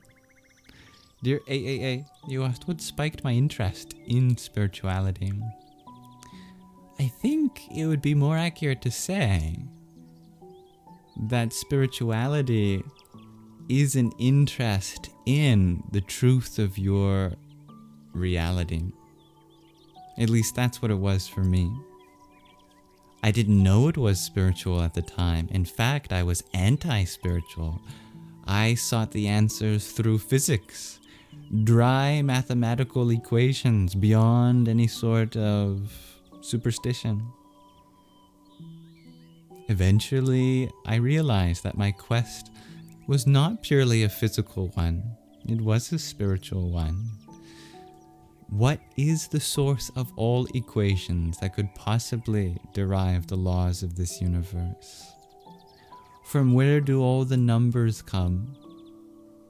From where does logic itself arise? These are questions not answered within the realms of physics, mathematics, and logic, but answered more subjectively. And ultimately that led me to a concept like nothingness, but a kind of nothingness not merely as an absence of things, but as the very precursor to all things.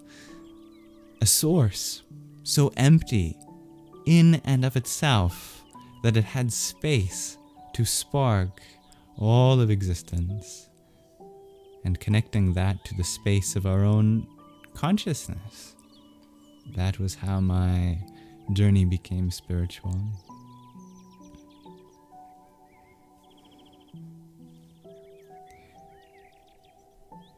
Dear, how do I pronounce your name? David. You ask, do I have a spiritual teacher? You are all spiritual teachers to me, and I look up to all of you. Yes. How did I reach my level? I don't see myself as on any level in particular, unless I'm on the very first level, pardon me. Yeah. I'm just beginning. I'm at the very beginning. Thank you, dear Helena, for your squirrel.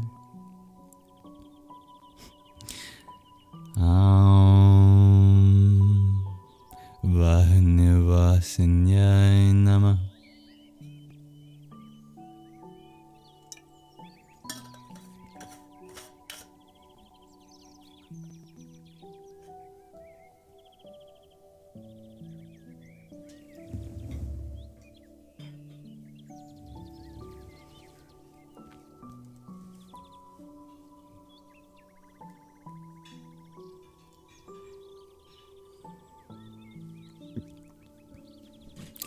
I think I developed my own way of speaking, dear Kim, or KM.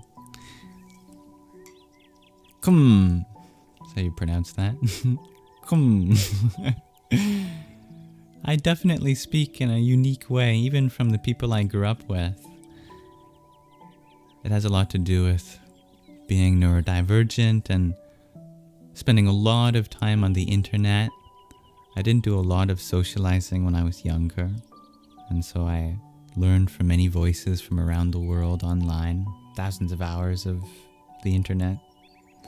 And I actually used to have a bit of a speech impediment when I was younger, and I didn't know that I did until I listened to videos of myself speaking, and I thought, my God, how do people understand me? So I spent a lot of time re-articulating the words that I learned, and that developed into my own way of speaking, I guess. Something recently has happened over the last few years too, as I'm learning the ancient language of Sanskrit. It's like learning to ride a bike all over again. Yet again. Already I had a phase in my life where I was learning to re-articulate the words. But Sanskrit, learning Sanskrit completely changes your neurochemistry when it comes to the sounds the human being is capable of making. I don't form sounds in the same way that I used to.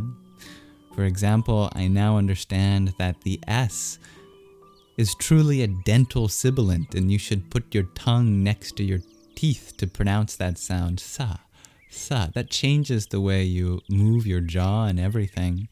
So too, the letter R should be pronounced as retroflex, curling your tongue back, and the labial sound should be made by pursing your lips. I say should, but I don't mean that there's any sort of grammar police that'll come after you or phonetics police.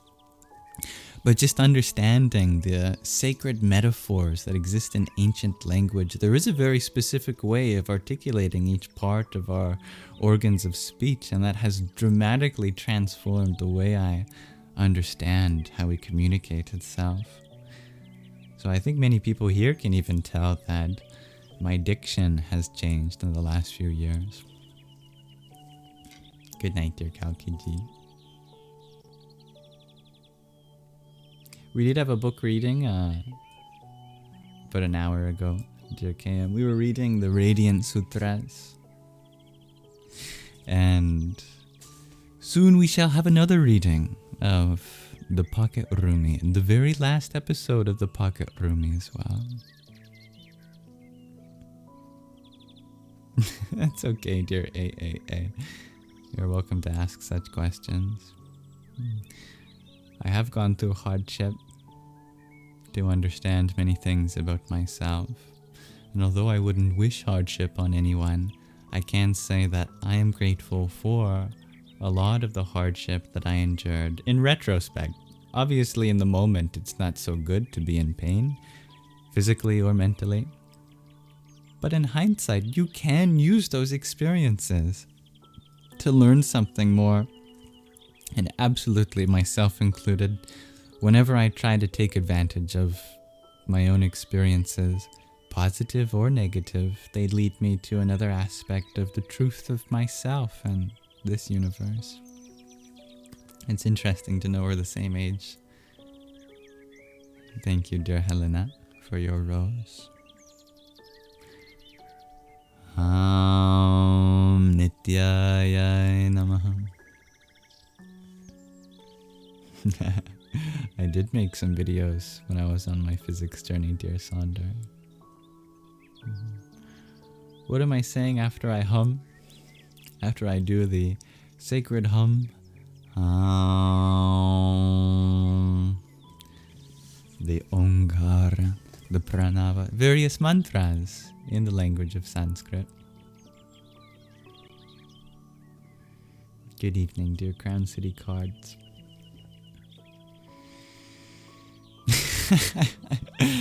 I understand that, dear Robert. Ah, your name is Kim. Good to know. Yeah. What neurodivergence do I have, dear Blood?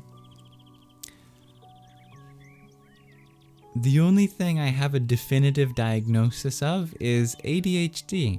But to be completely honest, in the last 4 years of my life, my ADHD symptoms have gone away. I don't think I would qualify anymore for that diagnosis, which is amazing because it's not often that something like ADHD can go into remission, if you even want to call it that. I don't even know what the term for that would be, but it happens to be in my case, and I'm very blessed for that. I'm certainly high up on the autism spectrum. I think I'm pretty borderline.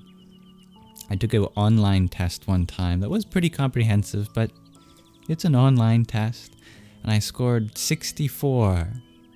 And 65 is the threshold for autism, so 64 is like cutting it pretty close. I'm up there. I'm pretty close. Sometimes I have a feeling that I'm actually so autistic that I've just looped the scale back into relative neurotypicalness, because I remember not understanding things unless they were literal when I was younger. But then I used to play a game where I'd pretend to map concepts to unrelated concepts, which is probably one of the most autistic things that you could do. I would think, what's the similarity between a rock and the sun? And I'd find a chain of correlations that leads you from a rock to the sun. And then I learned how to understand similes and metaphors and things like that. So I autismed my way out of that funny feature of autism that many of us experience, which is taking things literally. I find that quite funny. I've also mathematics my way out of mathematics, logicked my way out of logic, scienced my way out of science.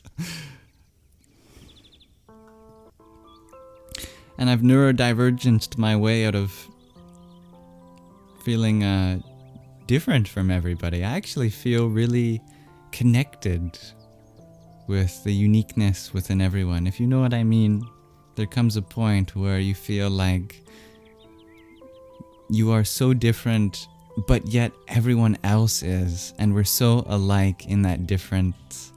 And I think that really healed me. Thank you, Kim. What has led me to learning Sanskrit? It is just such a transformative language. Just by chanting, it changes not only your physiology, but your psychology, and it is an expression of spirituality itself. There are so many words in Sanskrit that just contain the most amazing ideas that cannot be translated into any other language. And of course, the greatest array of philosophical literature is written in Sanskrit. It unlocks the ancient world. So I'm very drawn to all of those things.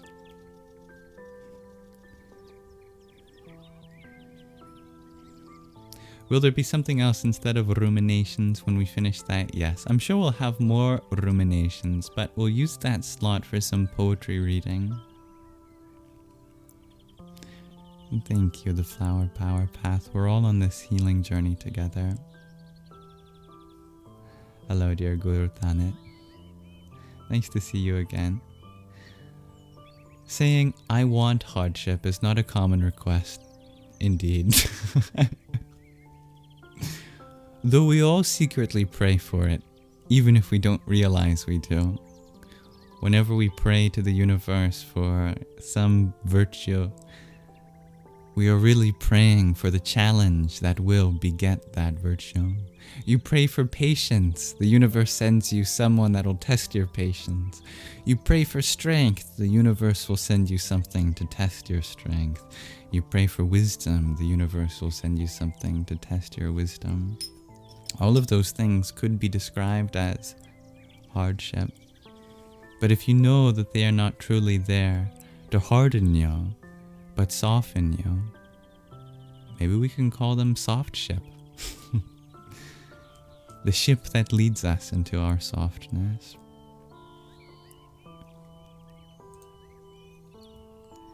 Dear Melancholy, you ask, how do I deal with doubts or difficult times on my spiritual path?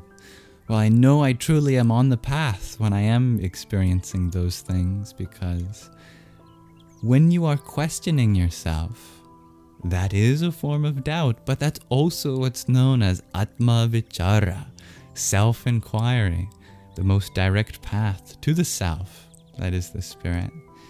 And as we were just talking about, difficult times mold us and shape us, and if we can allow ourselves to be molded in the right way by them, we can come out of them stronger, wiser, more patient.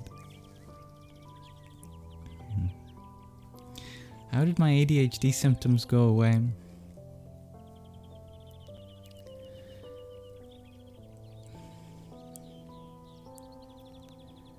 You know, I'm not exactly sure, to be completely honest. Yeah. It's a bit of a miracle, to be honest. Spirituality is the easy answer. My attention was not easy to hone until I discovered what Livestream is back. I just have to reconnect my camera. There we go. This is what I'm looking at when I'm live streaming. There's the world outside.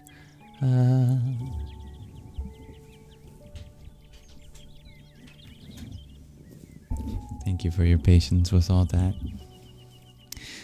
Again, any comments that was sent before I had to restart my computer, unfortunately, they have been lost to time, but not lost to your memory. If you remember what you typed, you're always welcome to resend them.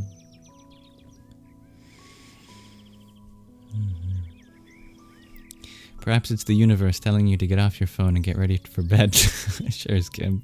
Maybe, indeed. Yeah. So how did ADHD help my spirituality? By discovering what truly deserves my attention, grounded me in a sense of stillness. And it's not like any of the quirks that made me unique went away. All of my uniqueness is still there, but now I find a healthy way of expressing it. I'm too far away. I am too far away. Here, let's zoom in. Now I'm too close, aren't I? Let me zoom back out. Here we are, the habitable zone. The Goldilocks zone. Dear Madeira, you ask, what would I do if I had a health issue and doctors couldn't give me an answer? If I had a health issue and doctors couldn't give me an answer, well, of course, I'd try to get a second opinion. If I can go to another doctor, I will. If I can't, then I do my best to understand my own body. Perhaps that means researching in my own way and learning about how to properly take care of this body. Make sure I'm covering all of the basics. Am I getting all of my nutrients? Ask for blood work. Ask if your vitamin levels are good, or your iron levels, or whatever else you can measure in your blood. There are many things. Make sure that you take care of your diet, your exercise. Learn more about the different parts of your body, and maybe you find out, oh, wait a second. I just heard that, the B12 vitamin is really important in ensuring that your DNA gets replicated, which is so important for absolutely every protein function in your body. So I gotta make sure that I'm getting my B12, for instance. Do your research. And be very careful with your research, Work with your doctors. I'm learning about the body. I'm learning about different health problems. Do you think it's possible that I might have this? Could we have some tests for that? If they're not helpful, you gotta take things into your own hands, I guess. And you're always welcome to explore the various truths and wisdom held by indigenous societies and passed on by our ancestors. Not all of alternative medicine is harmful. In fact, many of it can be complementary to modern medicine as well. Learning what's harmful in holistic medicine can be helpful too. You can get degrees in certain forms of alternative medicine, actual degrees from universities. Like, you can get a degree in Ayurveda. And normally people who get a degree in Ayurveda, they also get their medical degree. So it's not like they're just doing whatever. Finding someone who's a licensed Ayurvedic doctor can be very helpful. There are a lot of unlicensed Ayurvedic doctors, however, and I'd be careful with those ones too.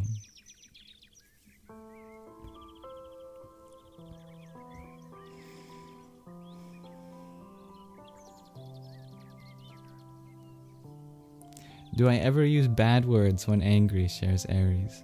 Yeah, sometimes. I used to use a lot more of them, but I've naturally found that chanting mantras instead of swearing is more helpful for me.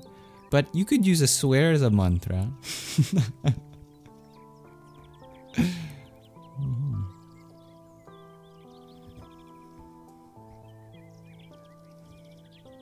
Thank you, dear Dean, for the heart me that you sent.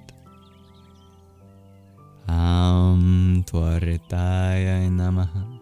Dear witness of beauty, thank you for your tiny tiny. Yahoo! Helena, thank you for your TikTok. Shiva Dutyaya Namaha.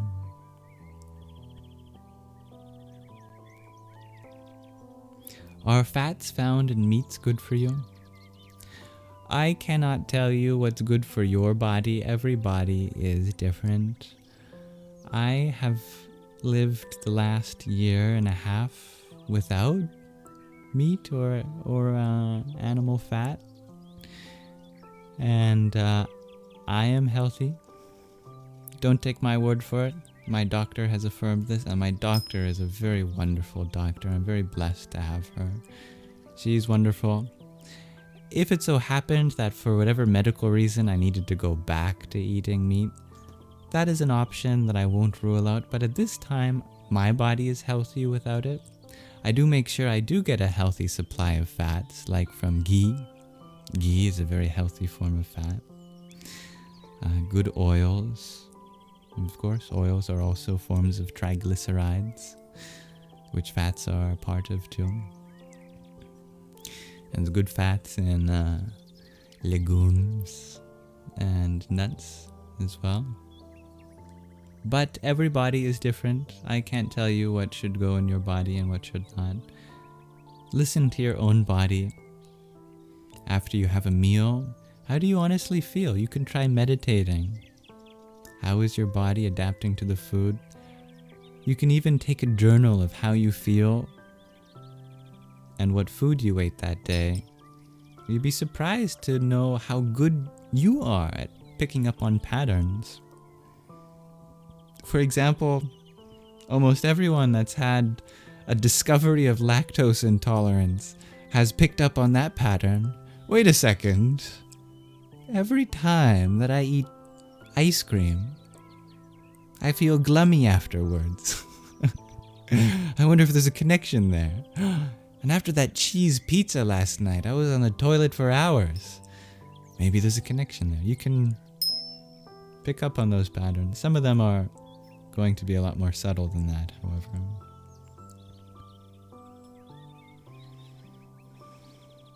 So much of modern medicine is derived from ancestral knowledge too, like aspirin, derived from the bark of a willow tree. Very interesting. That's right, dear Madura. G, you share that being connected to nature regularly is a very effective dopamine regulator. Absolutely, yeah. If you go on a bit of a dopamine detox, not partaking in less healthy sources of dopamine, you can look at a flower and just get this literal rush through your body. A physical sensation of, wow, that's a freaking flower, and I love looking at that thing. Let me continue looking at that thing. Feels good. I love that. That's how many of us felt when we were children, We kind of forgot that we would get a dopamine rush, not from smoking a cigarette, but from looking up at the clouds and going, wow, the sky is looking pretty cool today. We would get that sensation of awe, being in nature. You can recondition yourself back to that state. But if you are going to do research, make sure you use accurate sources and try to cross-reference as much as you can.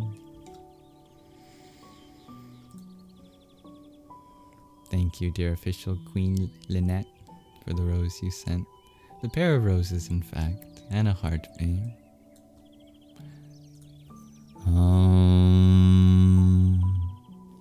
What moon mantras haven't I done yet? Kula Sundaryai Namaha. Dear Aries, thank you for your heart me as well.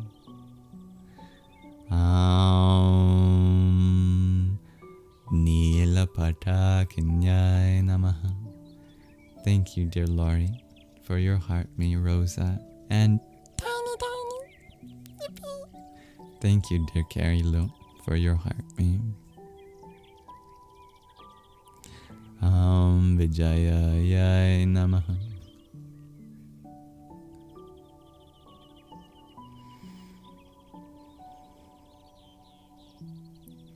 Robert, you share many doctors there in Germany are homeopathic doctors. Interesting. You always use alternatives first. Being able to balance the various perspectives of our bodies, our medical health is important. Thank you, Jared.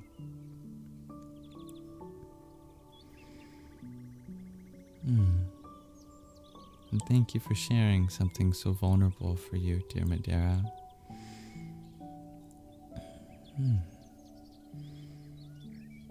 I'm sorry to hear about that.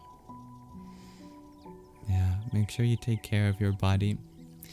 If you get the approval of doctors, barring any medical conditions, fasting can be a great way to reset many parts of your system. If you can't, then even something small like intermittent fasting may help as well. Dear Laura, you're on day 15 of no sugar. Oh my goodness. Are you well, no processed sugar, I assume, but are you eating other forms of, are you eating fruit or juice?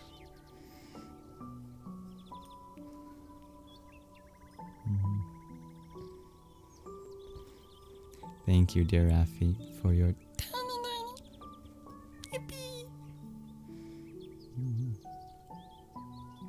Human beings need sugar to function. I will say that. Sugar is not just something that tastes good, but it is probably the most essential nutrient when it comes to the functioning of our... Literally every organ in our body requires sugar to operate, because it gets converted with CO2 and something else into adenosine triphosphate, ATP, which is your body's currency for like almost everything in the body at the microcellular level. Without sugar, there can be no ATP, and without ATP, your organs start failing. So please make sure you get sugar. Fructose is a good form of sugar in fruit. Sugar from apples, oranges, pears, that sort of thing. Yeah. We've demonized sugar, but only because there's many different kinds of sugar, and the most common form of sugar in processed foods, when there's too much of that can be an imbalance in our system. Yeah. But absolutely, it's essential to get sugar. But if you're fasting, of course, you're not going to get any nutrients.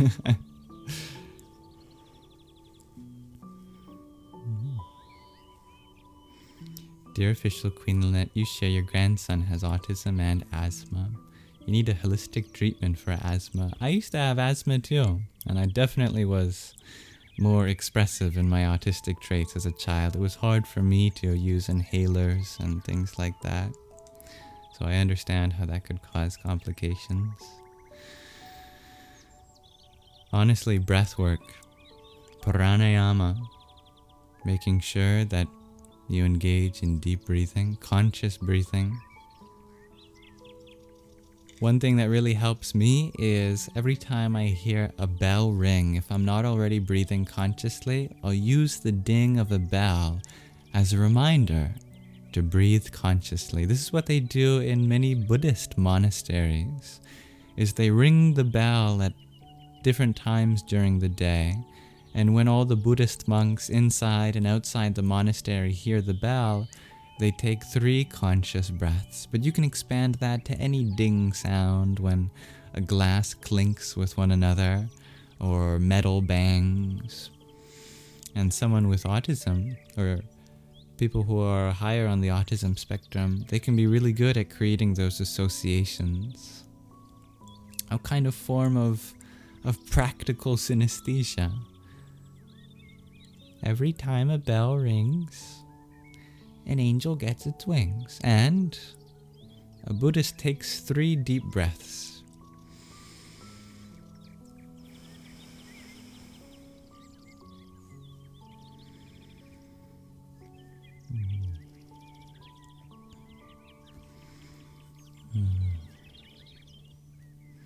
I'm sorry to hear about your medical concerns, dear Medora. I pray that you were able to find a way of taking care of yourself and working with people that want to see you and your health improve. Hello, dear Alex. Dear Miji, you ask, does keto help with healing? I don't know what keto is, actually. It's a type of diet, isn't it? Where you don't eat something. The biggest form of healing is not from any particular diet, but from self-love, self-acceptance, and beating up your body by getting rid of a food which is most of the time essential. Most of these diets are just more harmful to the body than anything, because you're depriving yourself of essential nutrients are not going to help you heal. But taking care of a balanced nutritional diet can be very helpful. But the biggest thing for healing, and I mean deep healing, is not what you do with your body, but what you do with your mind. Cultivate a mindset of abundance and healing and love. Your body reflects that to such a T So many people cultivate health problems due to the nature of their mind. Likewise, so many ailments can be remedied simply by lifting such burdens we carry emotionally, mentally. Take care of your mental health. Your mind begins to make micro adjustments to how your body's health is managed as well, subconsciously even.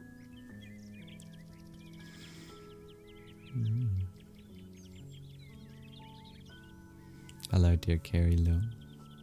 Dear Chris, you ask, is Hinduism apolitical? Spirituality in general does not tell you who to vote for. All forms of spirituality give you independence to decide what you want to do in your system of government. That is to say, you can have all forms of spirituality and all forms of political association simultaneously. You mix and match as you please. There need not be a correlation in your spirituality and in your preference of policy. I will say, however, that generally, someone who doesn't identify with anything spiritual, they may be very much associated with the political because, well, more of their attention is in the world and less on the inner world. And someone on the spiritual journey, well, we're all on the spiritual journey, but someone who identifies as being on the spiritual journey, knows that they're on it, they may come to understand that some of the biggest decisions that are made in the world don't come from office outside, but the office of our heart. That no matter what party is in office, it's still made up of human beings that have family, desires, wants, fears, dreams, aspirations. They all experience suffering. We all experience joy. We all want a better life for ourselves inside and out. And I think a lot of change in the world happens from the heart. The world around us reflects what's in our heart. And if you begin to vote not externally predominantly, but internally, there's an election taking place in our hearts every moment. That's the election between love and fear. That's the most important election there ever is. If we all continue to vote for love, the world will become a better place.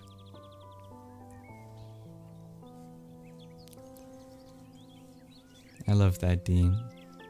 Instead of waiting for something amazing to happen, realize it is already happening. And those are such beautiful truths, dear G. Kinetic play is so important for our health. We used to do that more and more as we go back in time and in other countries outside of the Western world. We can learn from those that preserve these ancestral traditions of being in nature. That's so important. Hello, prescription. You as well, dear official Queen Lynette.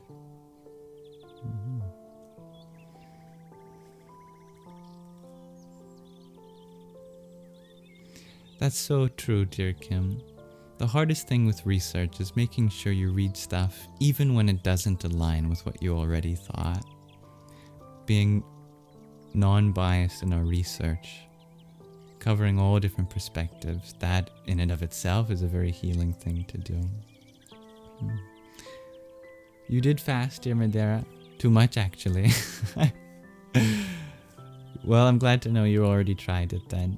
Yeah. Making sure that you don't fast too much is a problem as well. Yeah. You're doing no sugar at all, dear Lori. My goodness. You're really going to be challenging your body, but I trust your judgment. Happy Easter, dear Ben. Normally when people do a fast, it's almost the inverse. They fast for everything except for simple foods like fruit, which of course is high in natural sugars, because your body definitely needs that. Yeah. You eat berries, dear Madeira? That's a good source of sugar. Yeah. I pray everyone gets a good source of sugar. Root vegetables also contain sugar. That's another good one too, dear G. Yeah. That's funny, Alex. Yeah. High fructose corn syrup diet for 7 months. No, that's the opposite of what you want. Yeah. Can't have us overpopulating now. I see you're in a funny mood, dear Alex. Dear Melancholy, you ask, what did you focus on the most if you were doing a spiritual fast for a cleanse and a new beginning? If by spiritual fast you mean not necessarily a physical fast, but a kind of letting go of certain things that you used to consume mentally, I would take time away from technology, spend time in nature. What a wonderful cleanse that is. If you have to use technology, instead of scrolling mindlessly, consciously choose what kind of videos or articles you want to read, ones that will actively make your life better. Improve upon that.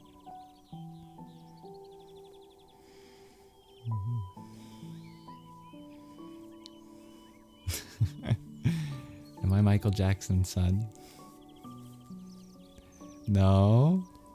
You didn't hear that? That was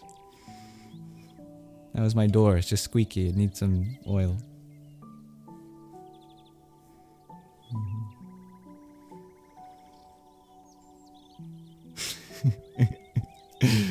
You're funny, dear Alex. What do I identify as, dear Nomak? If I had to, I'd identify as someone who is trying to learn how to be kinder every day.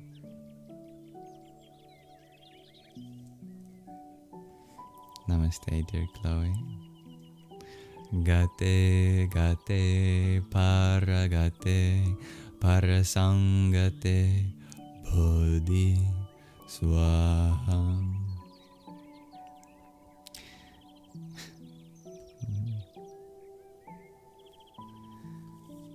That's a funny question, dear Martin. I don't know what assumption is in that question. Can my parents give a tour of Lockheed or whatever military industrial company they work for? My parents certainly don't work for the military. My mother works at a swimming pool. She's the one that lets you in to go and work out at the gym, or to go and play tennis or pickleball, or the swimming pool, which is my favorite part of that place. If I ever go, I like to go and swim, which is nice. It means I can go and swim as much as I can. Very blessed for that. Yeah, I don't know where that question comes from, but certainly I'd be a very different person if my parents were in any way affiliated with the military. I understand that many people may, if they're identified with their country, serve their country in the sense of joining the military. And there's a lot of wonderful humanitarian work that the military does do, and I shouldn't discredit them as a whole, because there's a lot of labor that the military provides for other countries. But in general, I think the best way to serve your country is to be a stand-up citizen, a good role model, an upstanding citizen, a stand-up citizen. Be a comedian. No, just kidding. Although comedians do a lot of good work for uplifting the morals of the people. I think it's very archaic to protect via fighting.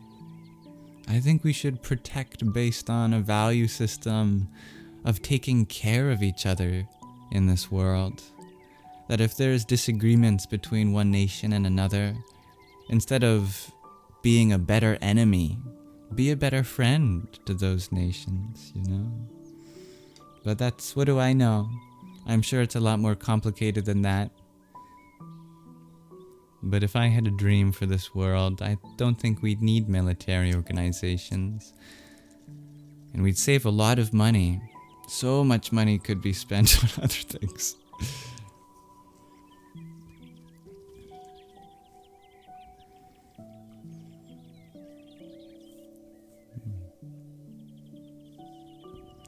Dear, I love yourself. What does the body need for one who is a breatharian? Show me someone who is a breatharian that can subsist on breath. If you are a breatharian, if you truly have the power to regenerate your body by divine will and require no external sustenance other than breath, then you will probably not be asking this question on TikTok unless I need not give an answer. You will be up in the Himalayas or in another dimension because you are truly a siddha, a perfected being. And, you know, maybe my audience is full of siddhas who would like to perfect their breatharianism. I don't know, I shouldn't underestimate all of you. There's some pretty incredible beings here, and I'm very blessed to be part of this live stream with you. Yeah. So I guess I should answer, just in case. There are some beings that hold the position that it's possible to get to a state where this body requires no external sustenance. It would be rather foolish of me to recommend that medically. I don't want anyone starving themselves. But we can revere such apparent beings in history whose breath sustained them wholly. Clearly, we can work on our pranayama, our breath work. We can refine our breath to be wholly satisfying. May each breath we take, even if we are not siddhas, be one that fills our whole being with loving acceptance. I am 23, dear Nora. Helena, you share you learned a lot with autoimmune condition. Never done so much research on skincare and diet. Yes, I know people like you, and I think it's really incredible how much knowledge you absorb taking care of your body.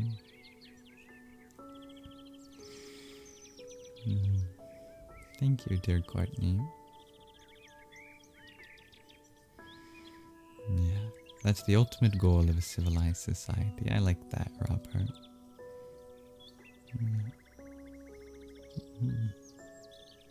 Are you asking about retention of the vital fluid, dear Steezy? That's a discussion we can have if you really want to.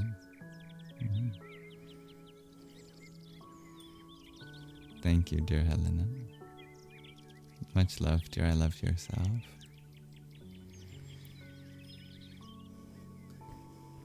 How do I take care of my body, asks Chris. Well, I try to regulate my sleep in a healthy way, making sure I get not too little, not too much. Try to make sure that I get a healthy amount of exercise, not too much, not too little. Get a healthy amount of food. Not too much, not too little. These three things Krishna in the Bhagavad Gita recommends for a yogi. A true yogi sleeps neither too much nor too little, neither eats too much nor too little, nor exercises too much nor too little. For sleep, I like to go to bed right around when the sun sets or a little after, and I rise a little after the sun rises, but I'd love to rise with the sun. And in fact, I'd like to rise a little before the sun eventually. But that's just my personal goal. Everybody and their responsibilities are different. For exercise, I like to go for walks and do yoga, stretches, and I go on adventures that are pretty full body. And for food, I aim for a yogic diet. That seems to work well for me. Now, I would love to read with you in the very last episode, at least for a while, of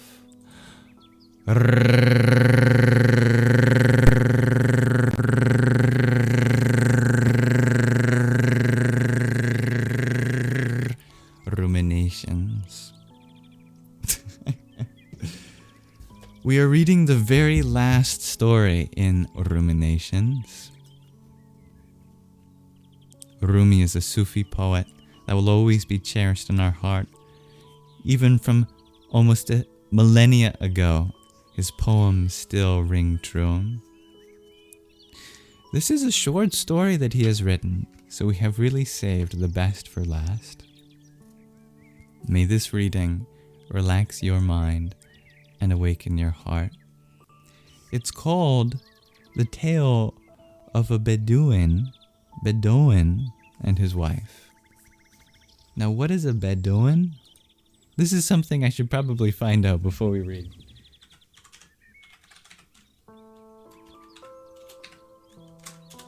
It's a nomadic Arab of the desert.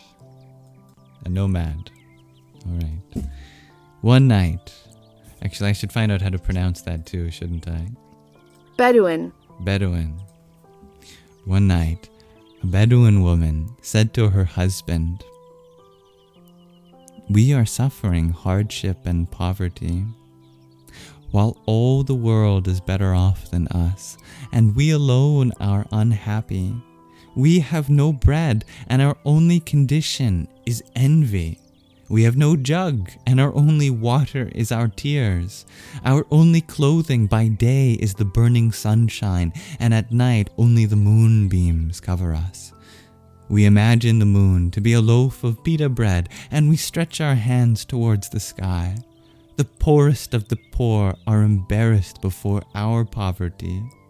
What gifts can we give? We are such beggars, we would slit the vein of a gnat in the air. If any guest ever arrived here, I swear I would go for his tattered coat in the middle of the night."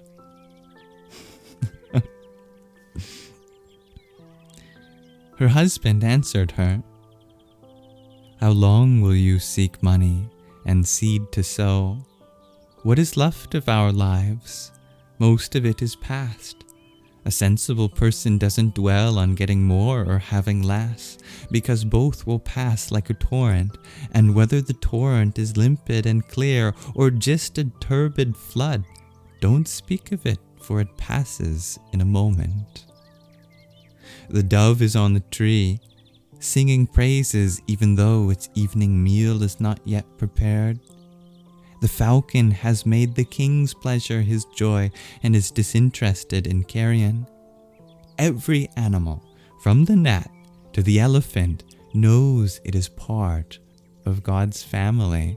And what nourishment does God provide? Oh, what nourishment does God provide? All of the worries that arise within our breast arise from the dust and wind of our existence. Sorrow uproots like a scythe, and every pain is a piece of death. Expel this death if you can, and if you cannot escape a part of death, know that eventually the whole part of it will be poured upon your head. But if that part of death has become sweet to you, know that God will make the whole of it sweet. Whoever lives sweetly dies bitterly. Whoever serves only the body loses the soul. Sheep are herded from the fields to the town. The fatter they are, the faster they are killed. Night is gone and dawn has come. How will you tell the same old tale of gold? You were young and contented once. Now you want gold? Once you yourself were the gold. You are my wife. Husband and wife must be equal for things to go well. If a pair of shoes must match each other, marriage partners must also match each other. If one of the shoes is tight, the pair is of no use. Have you ever seen a pair of folding doors of unequal size, or a wolf mated to a lion of the jungle, or one camel's bag much heavier than the other? I am going toward contentment with a strong heart, while you are complaining more and more. Then the wife answered, You hypocrite! Reputation is your religion. I am not under your spell anymore. I've had enough of your pretension and nonsense. Your pompous words are unfortunately accompanied by your actions. If you could see yourself, you'd be ashamed. When did you ever know real contentment, except for the word? The prophet, peace and blessings be upon him, said, Contentment is a treasure, but you have confused the pain with the gain. Contentment is the soul's treasure. Don't boast of possessing it, O pain of my soul. Don't call yourself my husband. Don't display your fraudulent affection. My partner is justice, not fraudulence. Don't look at me with your cold contempt, or I'll tell everyone what flows in your veins. You think you're so superior. Have you really known what is inside of me? You have tried to beguile me with the name of God, but if I was beguiled by God's name, you certainly deserve no credit for it. You tried to make the name of God your trap. Don't be surprised if that name takes its vengeance on you for my sake. I surrender my body and soul to the name of God. And so she continued to recite volumes of this kind of abuse. O woman, he said, are you a woman of the father of sorrow? Poverty is my pride, but poverty is beyond your comprehension. Because dervishes are beyond property and wealth, they possess an abundant portion of the Almighty. God the Most High is just. How could he be tyrannical toward the poor and weak? I desire nothing from created beings. Through contentment I have found a world within my heart. But you, as if sitting on the high branch of a pear tree, see things in your own distorted way. Why don't you come to the ground where you may lose your strange way of thinking? If someone spins round and round, it looks as if the whole world is spinning. But really you are the one who is revolving. When the wife saw how fierce her husband had become, she began to weep. Tears are a woman's lure. I never imagined you would talk to me like this. I hoped for something else from you. She adopted the strategy of deference. I am your dust, an unworthy wife. My soul and my body, everything, I am yours. If poverty has driven me to desperation, it is not for my own sake, but for yours. You have always been the remedy for my afflictions. I am unwilling to see you penniless. But by my soul and conscience, this was not for my sake, but all my sorrow was for your sake. By God, I would die for you. Since I have earned your displeasure, my own body and soul tire me. Gold and silver are less than dirt to me now. You are the only comfort of my soul. Remember when I was as beautiful as an idol, and you were the idol worshipper. I, your slave, have kindled my heart to comply with you. I am your spinach, so cook me any way you wish.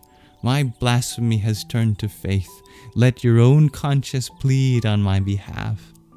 I leave the outcome to your noble nature. while she spoke these words through her own tears, she who was a charmer even without tears. Lightning flashed in the midst of this downpour, a spark of fire that entered the lonely man's heart. What hope is there when a woman whose beauty is enough to enslave a man becomes herself his slave? A woman whose haughtiness could cause a man to tremble falls weeping at his feet. God has arranged that the beauty of woman is decked out for man. How can a man escape from what God has arranged? Inasmuch as he created woman as a comfort to man, how can Adam escape from Eve? If outwardly a man seems to dominate his wife, inwardly he is dominated and seeking her love. This human characteristic is one that even the other animals wish to possess. The prophet, peace and blessings be upon him, said that woman prevails over the wise man, while on the other hand, the ignorant man prevails over her. And so he began to feel sorry for her and all the things that he had said. He began to wonder how he could have ever been so critical of her who was the life of his soul. The man said, "My dear wife, I am sorry. I have been faithless, but now I am surrendered. If I have sinned against you, don't dig me up by the roots." And so, if you are seeking some moral from the story of the argument between the Bedouin and his wife, consider it an analogy of your own flesh and reason. The man and the wife are both necessary for the manifestation of good and evil. This couple is engaged day and night in this argument in this house of earth. The wife is craving things for the household, bread and other morsels, good name and approval of society. Like the wife, your flesh, your body has recourse sometimes to humility and sometimes domination. Reason, however, is unaware of all these desires, and in its brain is nothing but the love of God. Now listen to this tale in its entirety. If a spiritual explanation were enough, the creation of this whole world would have been an idle undertaking. If love consisted only of spiritual meaning, the forms of fasting and prayer would not be necessary.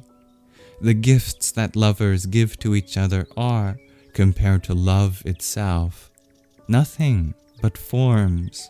And yet these gifts are testimony to the secret of love. May we be given the discernment to know the false indication from the true. The man said, "I won't oppose you any longer. Whatever you ask me to do, I will do. I dissolve my existence in yours because I am your lover. Love makes me blind and deaf." The wife said, "I wonder if your words are true, or whether you are trying to seduce me and learn my secret." "No, by God," he said, "who knows what is most hidden, and who created Adam pure and placed in him all that the tablets of destiny and the world of spirits contain? When the angels saw and heard Adam and his knowledge of the divine names, they said, 'Before this time we had a friendship with the dust of the earth and were planting the seeds of sacredness.' We often asked ourselves, why do we who are pure light have this friendship with darkness? Adam, that friendship was an expectation of the scent of you, because that dust formed the warp and woof of your body. When God first asked us to come here, it was a bitter request, and we argued, 'Will you sell the splendor of our praise for this earthly banter and nonsense?' But God's decree was an invitation to behold. He said, 'Isn't my mercy so much greater than my wrath?' In order to make the superiority of mercy even clearer, I have to allow this perplexity and doubt. I must allow you to speak and not to take offense at what is said. Within this mercy 100 mothers and fathers appear and vanish. The mercies of all these parents are only the foam on the sea of my mercy. Their mercy comes and goes while mine remains forever. By the truth of that foam and that pure sea, I swear that my words are not meant to test you. My words are from sincerity and humbleness. If you think my words might not be true, put me to the test. Reveal your secret desire, so that I may show you my inner secret. Ask me to do anything, so that I may accept whatever I am capable of doing. The sun has begun to shine, said the wife, in the form of a great caliph in Baghdad. If you can gain access to that king, you yourself will become a king. Otherwise, you will only continue to dwell amidst misfortune. Companionship with the fortunate is like an elixir. How shall I approach this caliph? What pretext may I present? God has said, "Come ye, in order to dispel our feelings of shame." What can I show him that will make my own lack of means clear? Because the caliph requires truth, not pretension. When anyone stands up, purified of self-existence, that is the unpretentious truth. Take this jug of rainwater as a gift and depart for the presence of the caliph. Tell him, there is no more precious gift in the desert than this. Even if his treasury is full of gold and jewels, he doesn't get water like this. What is this jug, if not this limiting body of ours, filled with the briny water of our senses? We have been told God has bought the believers' lives in return for paradise. It's a jug with 5 spouts. Keep it pure, so that you can carry it to the king, and the king will purchase it from you. Close your eyes to vain desire, stop up its spouts, and keep it filled with water from the sea of reality. Yes, I am sure the caliph has never received a gift like this before. Stop up the mouth of the jug, and sew a felt covering for it, so that it may arrive safely to the caliph, and he may use it to break his fast. There is no water like this in the world. How could he know what the caliph's circumstances might be, since he has never escaped his own fleeting caravanserai? His hands trembled all the way to Baghdad as he carried his precious gift. Meanwhile, his wife unrolled the prayer carpet and prayed to her Lord for the water's safe journey to the sea. My husband is quite clever, she thought, but our treasure will face many enemies. When he did finally arrive in Baghdad, he saw before him a bountiful court with many who were seeking help. High and low, they were all quickened with life, like the whole world arising to the trumpet of the resurrection. He heard a loud call, "Come, seekers! Abundance is seeking beggars, just as beauty seeks a mirror." Beggars are the mirrors of God's abundance, and those who have united with God become that abundance. The court officers of the caliph were at the palace sprinkling rose water on all on all comers, those that came. It was their duty to assess the need of each and fulfill it even before being asked. "O chief of the Arabs, how has your journey been?" "I am a stranger," he said, "and I have come from the desert in hope of gaining the grace of the Sultan. His fragrance has spread through the desert, and every grain of sand was touched by his soulfulness. I came to this court in quest of wealth, but as soon as I entered the portico, I became the seat of honor. And now I move around this court freed from any desire, like the revolving spheres of heaven. Everything in existence moves in order to gain some benefit, except the bodies and souls of God's lovers. He presented the jug of water and said, "Take this gift to the Sultan. It is sweet water in a new green jug." The official smiled, but accepted it as if it were as precious as life itself. Because the courtiers had become imbued with the graciousness of the Sultan himself. Regard the Sultan as a reservoir with pipes running in every direction, every one of which gives water sweet to taste. But if the water in the reservoir is brackish and dirty, every pipe will produce the same. Consider how the grace of that dimensionless spirit has produced effects on the whole body, and how intelligence brings the whole body into discipline, and how love, restless and uncontrolled, throws the whole body into a madness. For whatever knowledge a master is renowned, you will get the same from his pupils. Theologians, lawyers, grammarians all produce students imbued with their knowledge, and again the master absorbed in the way of Sufism will produce students absorbed in God. And of all these different kinds of knowledge, the best equipment and provision on the day of death is the knowledge of spiritual poverty. When the Caliph saw the gift and heard the story of the Bedouin, he filled the jug with gold and added other presents, and told his courtiers to help him return by way of the Tigris River. Since he has come here through the desert, it will be shorter for him to return by way of the river. When the Arab embarked on the boat and saw the Tigris for the first time, he prostrated himself in humility and thankfulness. The Caliph is so generous, and how wonderful that he took my gift of water.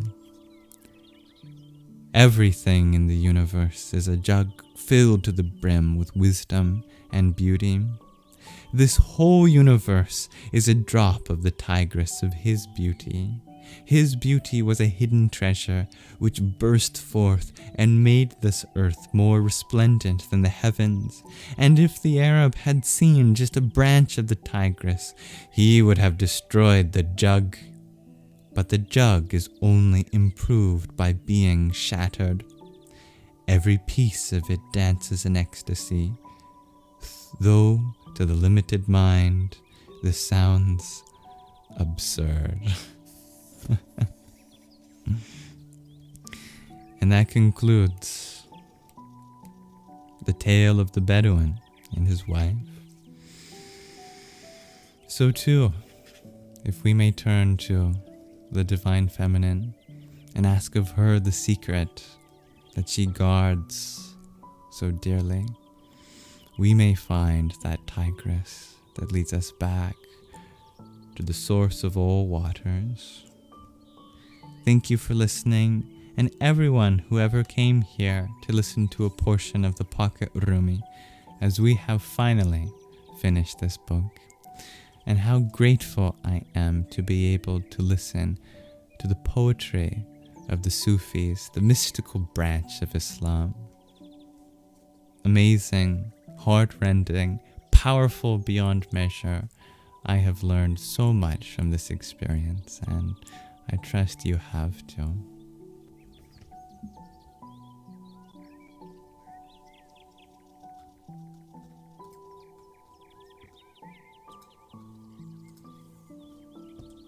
We really did save the best for last.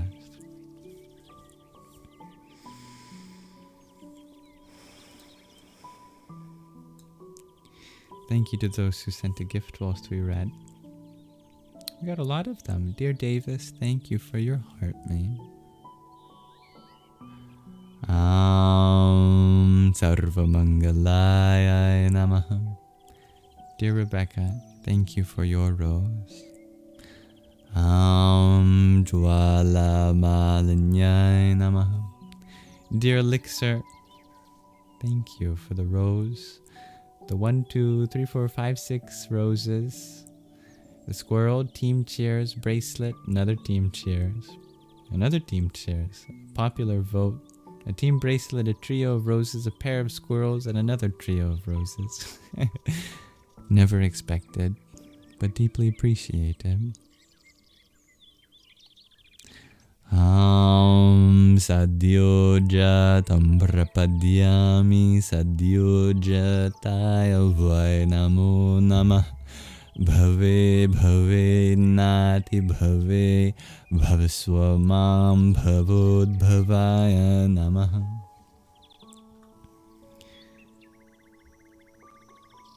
Thank you, dear witness of beauty, for your team cheers.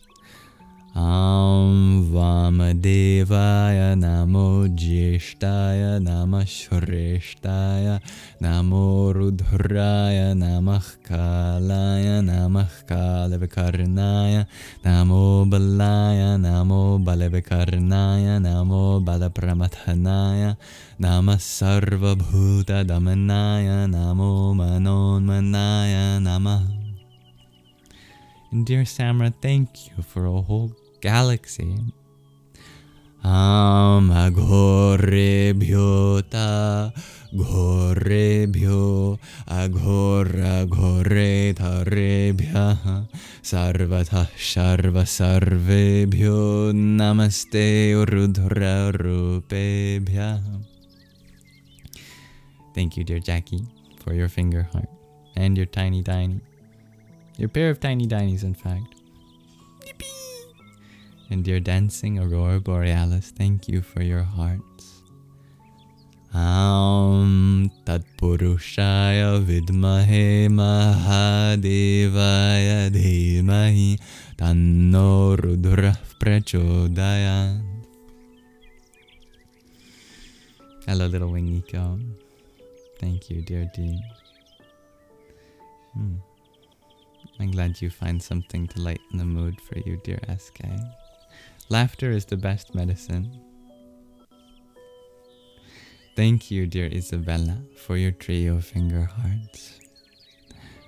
Ishan sarva vidyanam ishwar sarva bhutanam Brahma dipati brahmano dipatyar Brahma shivo me astu sa eva sada shiva om. Little wing Nico, thank you for your heart me. Rose and Gigi. You deserve the bijas of the entirety of Sanskrit.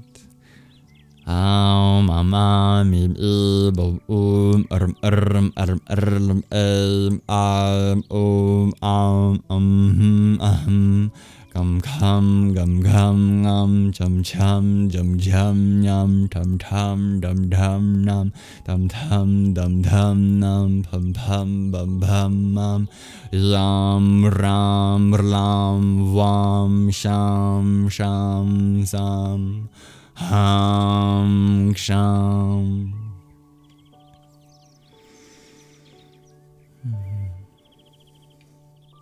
Do I have a favorite movie? My favorite movie is the movie of the sun and moon and their effects on this earth. And my favorite song is the sweet tune shared by all of you. I love Minecraft, dear Jackie. Thank you, dear Isabella, for your quartet of roses.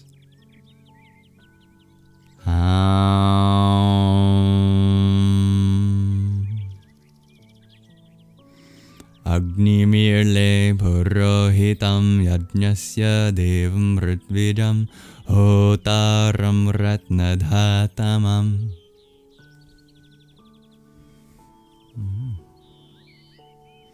Yes, welcome, dear SK. Much love to you.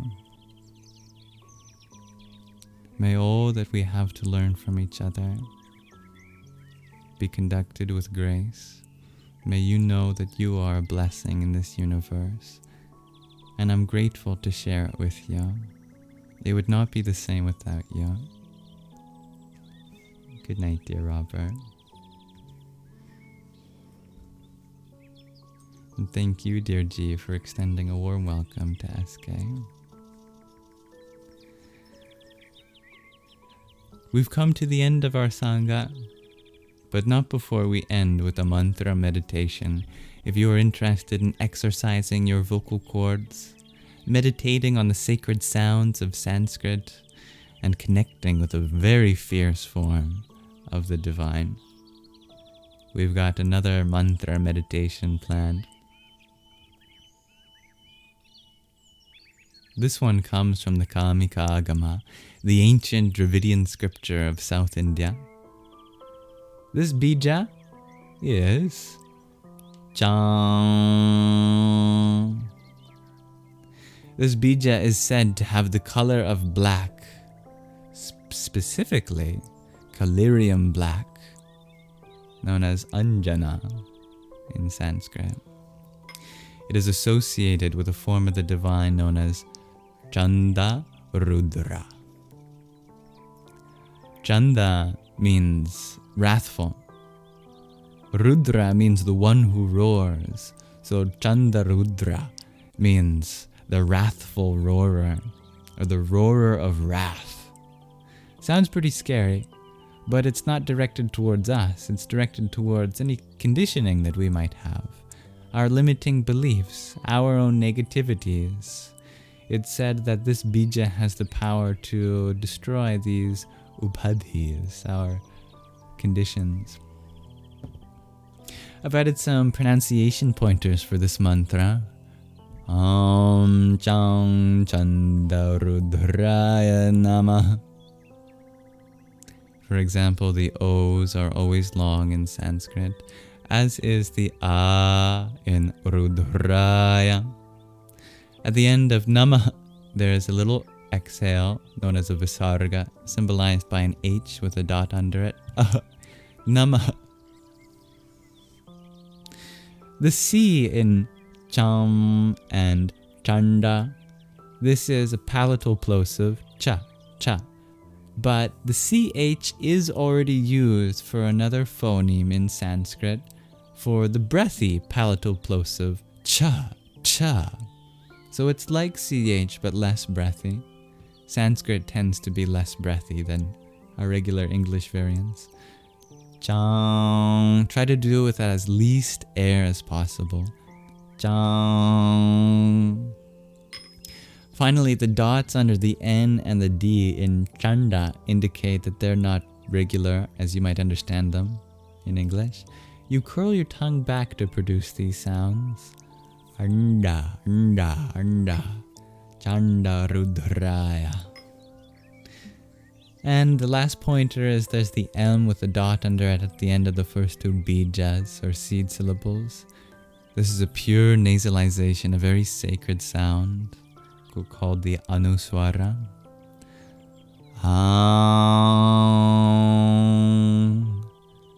Chang.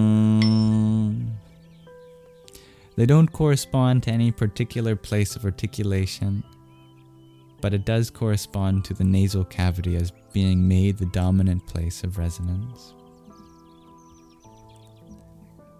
So without further ado, we'll be using this as our meditation, chanting 108 times. With each repetition, imagine that some layer of your conditioning is being stripped away, your limiting beliefs, etc. Imagine the color of black.